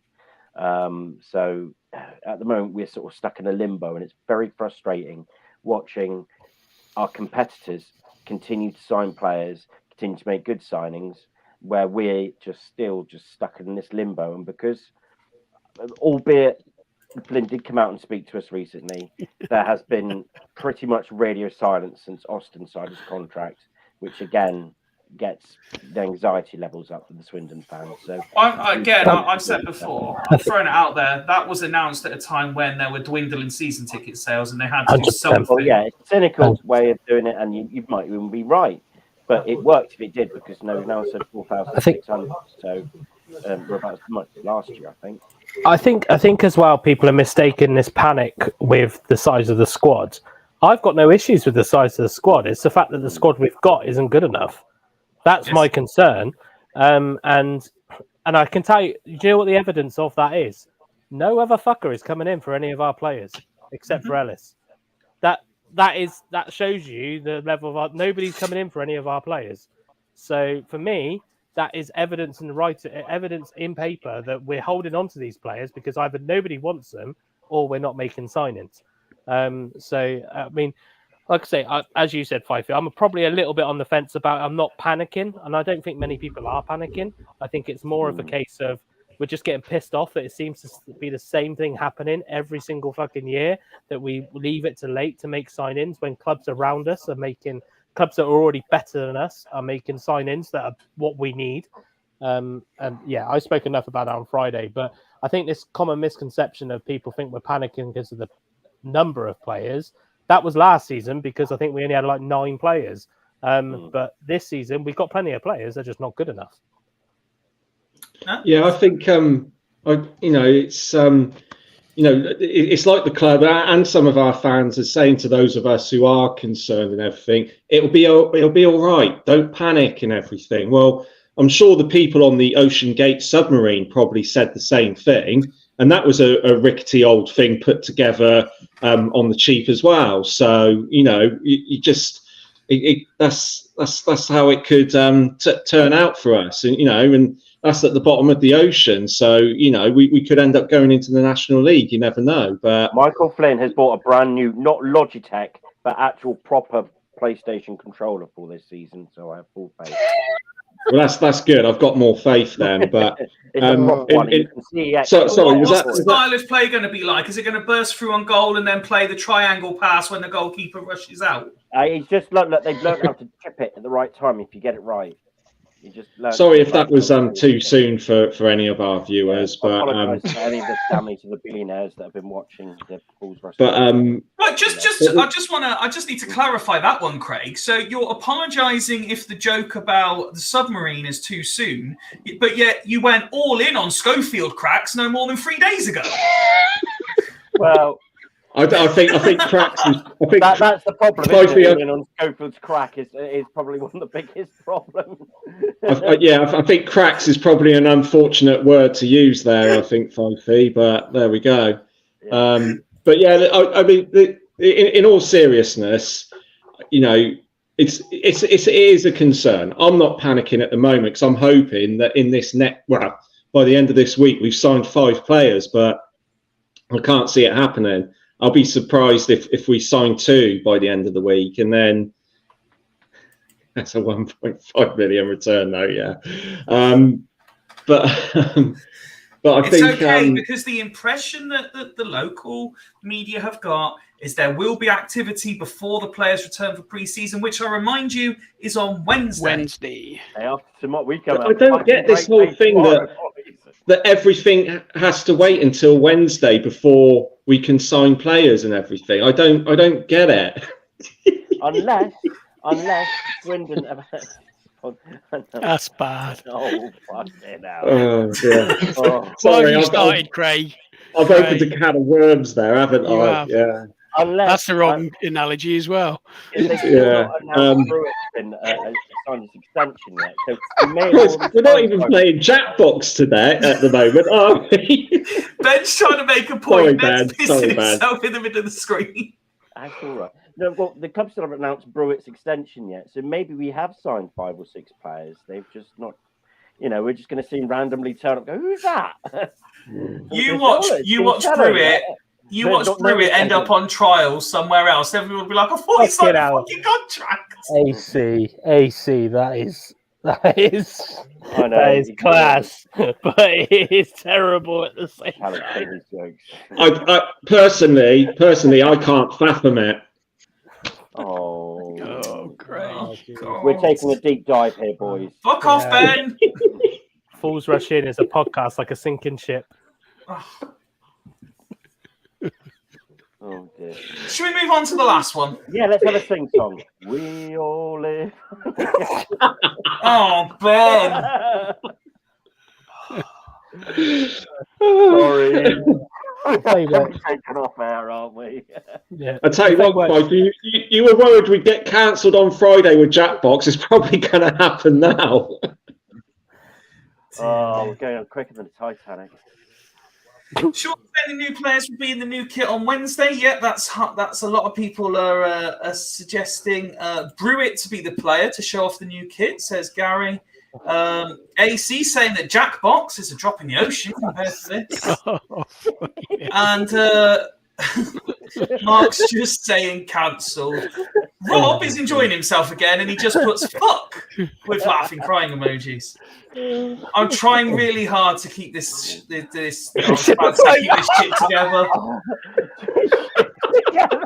I stopped myself, Woody, and you fucking said it. Oh, okay. Let's just there'll be no references. It's not going to be on this show. There will be no references to HMS Piss the League from now on, please. Anyway, the last sets of questions again were regarding Swindon Town women, and again I wasn't sure how I felt about these because I get what's being asked, but it's the kind of cynical, sort of sarcastic nature in which they were asked. So the first question was Mike Cook's appointment largely due to the fact he aided and mentored Gav Gunning last season with the coaching badges. Answer: no. Mike Cook's appointment was driven by our Swindon Town Women Director of Football, Tom Hartley, following a thorough search. And we're delighted to have someone of Mike's experience and quality at the helm of the women's team. That sounds like a dreaded vote of confidence already for the old school champ manager players amongst us. Is the new Swindon Town Women Director of Football appointment of Mandy Coe largely down to the fact that Coe Capital are an STFC commercial partner? Does this candidate have the required credentials and knowledge of the game to succeed as the Director of Football for Swindon Women? Mandy, and then the response. This is one of the longest responses of the whole thing. Mandy Coe is head of football for Swindon Town Women, has done a great job working with the existing committee as we look to transform Swindon Town Women and drive the team up the leagues. Mandy has excellent credentials and experience from extensive and successful business career. She'll work closely with Mike Cook and Tom Hartley. We are sure they will drive Swindon Town Women onwards and upwards. Sorry, you've still got that up there. It says that Tom Hartley is the women's director of football. Yep. And Mandy Coe is head of football. What's the difference then? You're probably asking the wrong person. It just seems. I think one is, as far as I can gather, one is more footballing operations, and the other is more sort of performance based. Because they got more people in the men's team. Exactly. Well, we only got a manager, haven't we? Yeah, we've got manager, and then there's like Rob and an assistant. Yeah. It just seems a bit Mark's lopsided. Mark's got an answer for you. He said one is qualified, the other isn't. Yeah, that's basically what it is, isn't it? You know, it's like the whole Sandro Di Michele thing. Let's get somebody involved as head of football, technical director, whatever you want to call it, who's not really had any experience in football. And that's basically what it is, because there was none of her credentials were involved in football. No. So you know what I mean? It's you know, we said, oh, we learned our lessons from last season. I don't think we have. It's like they wanted to replicate what's happened with the men's team again by disassembling the squad that was together last season and then bringing in someone who's head of football who's never had any football experience in their life apart from being a Swindon Town supporter. So, you know, that might just be me being cynical. And, you know, if she makes a success, I'll hold my hand up and say I was wrong. But I don't have much faith in the club when they make these appointments, whether it's for the men's team or the women's team, to be perfectly honest. Tom Hartley, I believe, has always been involved in the football side, so I've got no issues with that. But Mandy Coe, I'm very, very sort of dubious whether she'll be able to take the club forward, take the women's team forward like they think she will. I think the main differences between the two is the head of football is typically responsible for running the administrative functions, whereas the director of football is responsible for the technical side and the recruitment side. But I do wonder, because like I said before, I had heard that Tom had left the club, then it would come back again, and then they're still not on his LinkedIn, so I don't know. Conspiracy theorist in me would go, there was probably a falling out, and then Tom said, I'll come back, and they've given him the same role and so forth. Yeah. Mandy, I've got no general issues with. I'm sure she sounds like a very nice woman. I've got no issues with at all. What I don't understand is why we need that type of figurine in the women's game when they're just trying to move the team forward.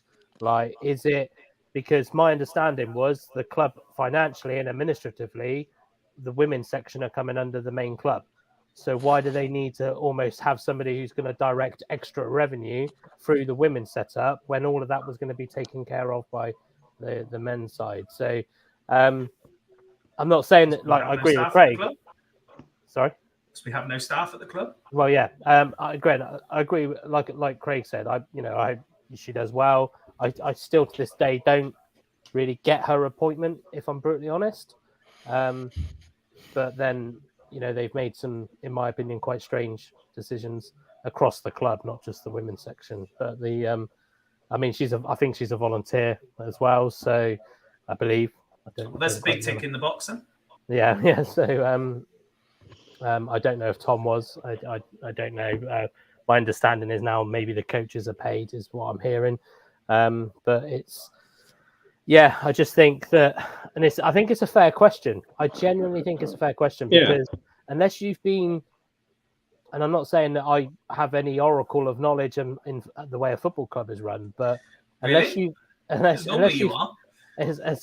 actually been inside the setup, head of football, director of football, you're going, one, why do you need both? In the women's setup, in the nicest respect, when they've got a committee. They've got a treasurer, they've got a secretary, they've got all of that.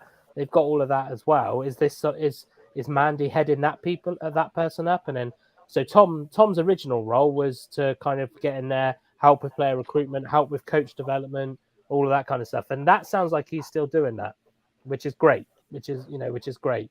But I can't understand. We look at our very own Mike Dixon. He was the commercial manager, I think. When just like he left, probably shortly. Our very own, we're adopting. Our very own, we've adopted him. Yeah, so whether Mandy's looking at that side of it, but it does seem a bit strange that no advert ever went out to try and get ahead of women's football, or anything like that.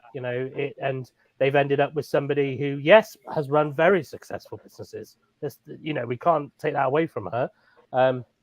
But it is a bit of a coincidence that it's also a commercial partner of the club. So it's I don't know. I'm not going to say 50 because I don't think there's anything dodgy going on. I just think it's strange. Yeah. I have really enjoyed this evening when you consider that the club have given us nothing to talk about, and yet we've made over 2 hours of interesting and entertaining, at least in my opinion, conversation. I have one last challenge for you all, gentlemen.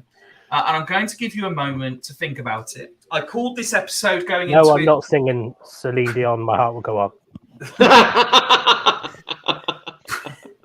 Pre-season pep talk.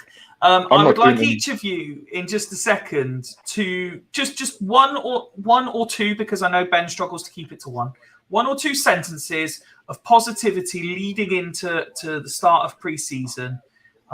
It could be about any aspect of the club, any player, coach, whatever you want, just something positive as a message from FRI leading into pre-season. And while you have a chance to think, I will take a moment to remind everyone there is no episode this Friday.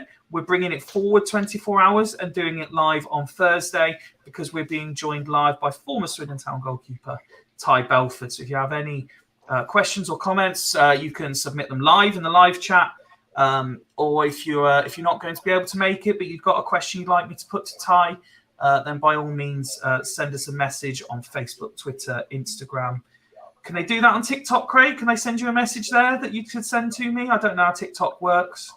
Yeah, they can send a message, I think. Yeah, I just post the stuff. What is Fools Rushing like on TikTok? Is it really good? You have a TikTok, Fifey? I don't do TikTok, no. I've got to be honest, I don't really like TikTok, so I just post what I post on Instagram and then leave it. So okay, fine. Yeah, pretty much. Maybe we need a volunteer social media expert to take over on TikTok. Yeah, I hear Mandy Co might be available, so yeah. Right, so your positive pre-season message to the Swindon Town faithful. Ned, you are beaming right now, so I'd like you to start. Come on, Ned. Please. Let's have some positivity from you, Ted. Are we aiming this towards the fans or the players or what we? However you want, just a positive message going into pre-season. Okay, so my positive message would be: I don't think it's investment that we're desperately. You know, we don't need to pump in lots. We don't need to buy in lots of players. I think what we've lacked in previous years is good management and good direction from the manager and the characters in the changing room. I genuinely believe that Mike Flynn is a fantastic manager. I think he's going to turn things around. I think you're going to see a lot more out of the players than we've seen from them last season. So I believe there is things to look forward to for next season. I'm doing it completely blindly. It's not based upon anything. It's just a gut feeling that I've got to say that having a decent manager is going to bring the best out of the players. And that's what I genuinely believe. I think that we'll bring in some quality, and I think they're taking their time, which is very annoying, but try and look at it from the flip side. I think they're, sifting through the chaff to get the real quality players through, and I genuinely believe that. And if we're trying to, give a bit of a positive thing for the players, I'm sure we can have a word with Fraser Digby's ex-wife. We can get some, good spirit in the camp going through.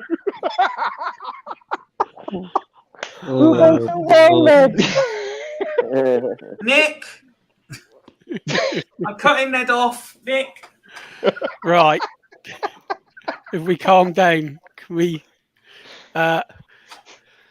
Positivity is that Flynn has said he needs to build the spine of the team, which we all know was lacking last season. And for me, that means 2 goalkeepers, 2 centre halves, 2 midfield, and 1 centre forward. To me, that's what we need. So if he builds that spine in the team, that is a definite positive. And I would like them to be all their own players with no loanees, especially the keeper. And the other positive is players like some of your favourites, Shade, Kane, played under Flynn previously. So he might get more out of them than the previous managers have. There's other players, Clayton, Hepburn Murphy, and Charlie got a season, or Charlie half a season, but got a season under their belts at League 2 level. So they should be better for that. So whoa, hang on. Charlie's had half a season at League 2. He should be better. This is no. For the setup in the way the team is going to play. Charlie is way above League 2. We know that. But there's players now that have got that experience from coming from academy football and playing a season in League 2, which should be far better players for it. So that again gives me some hope that we will progress. And the other thing, I've moved my seat back into the town end, and I didn't have to pay 15 quid. Lovely. Yeah. Craig? Well, you know me, Fifey. Positivity is my middle name. So, yeah. Oh, fucking hell, I don't know. The pasties are meant to be nice. That's about it, really. Nice day Thanks, today, mate. wasn't it? Woody? I'm sorry, I was just reading Mark's comment. We own our own stadium.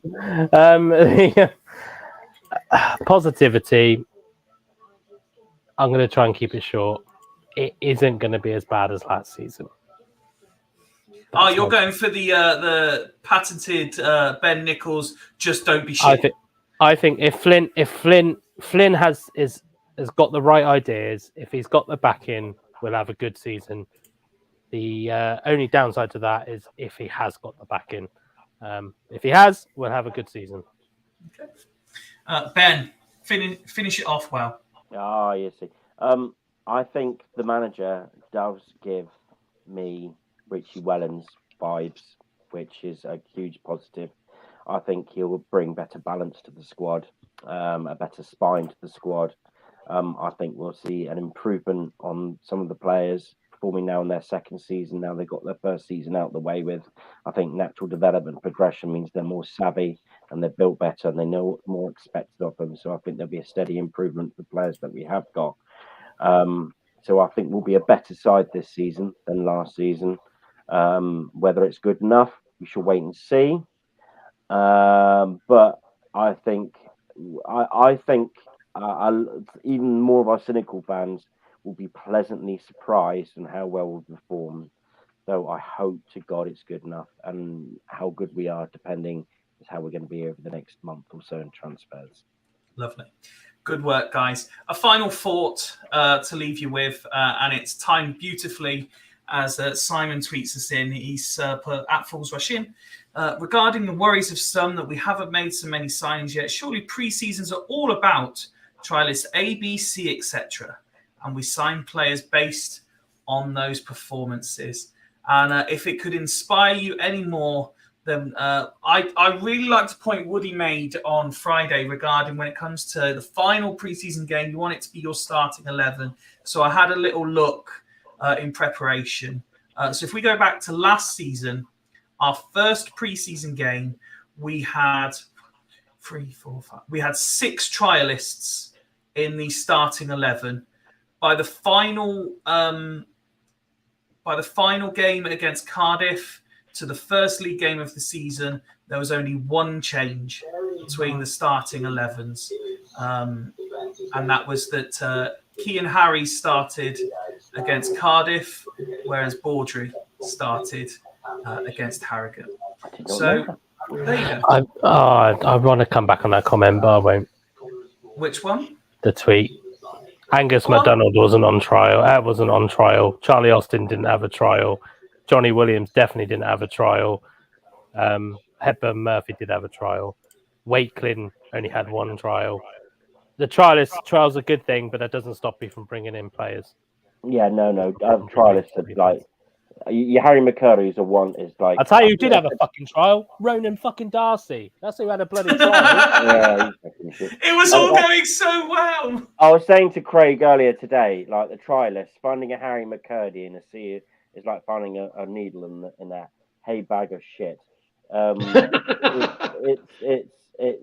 They rarely come good, to be quite honest. Sometimes they do, but it's like you have one player that stand out, and sometimes the trialists can look really, really good pre-season because pre-season's paid at half the pace. There was that bloke Bruno something or other that was ripping it up, and everyone thought we should sign him, and he's obviously playing some really lower standard non-league now. So do you guys an indication? To try and turn this round again, because we were going to end on happy, positive vibes, and then the tweet seemed to Woody got a case of the Craigs, and then Ben had to try and rescue the situation. So my final thought, cast your minds back. Do you remember the pre-season where there was a game of trialists and you could text in your man of the match, and whoever got the most votes was offered a Swindon contract? Now that was banter times. I've really enjoyed tonight. Thank you guys for coming on as always. Really appreciate your time. Thank you to everyone who has watched along, particularly those who have got involved in the live chat. Really appreciated it as much as we appreciate the time of anyone who listens or watches this back. after the event. It's been an absolute pleasure. We will see you again on Thursday at 9 o'clock. But for me and the rest of tonight's panel, a very, very good night. Take my hand. All right, if that doesn't get us back, nothing will. And my heart will go on. Can't help falling in love with you. I'm flying, Jack.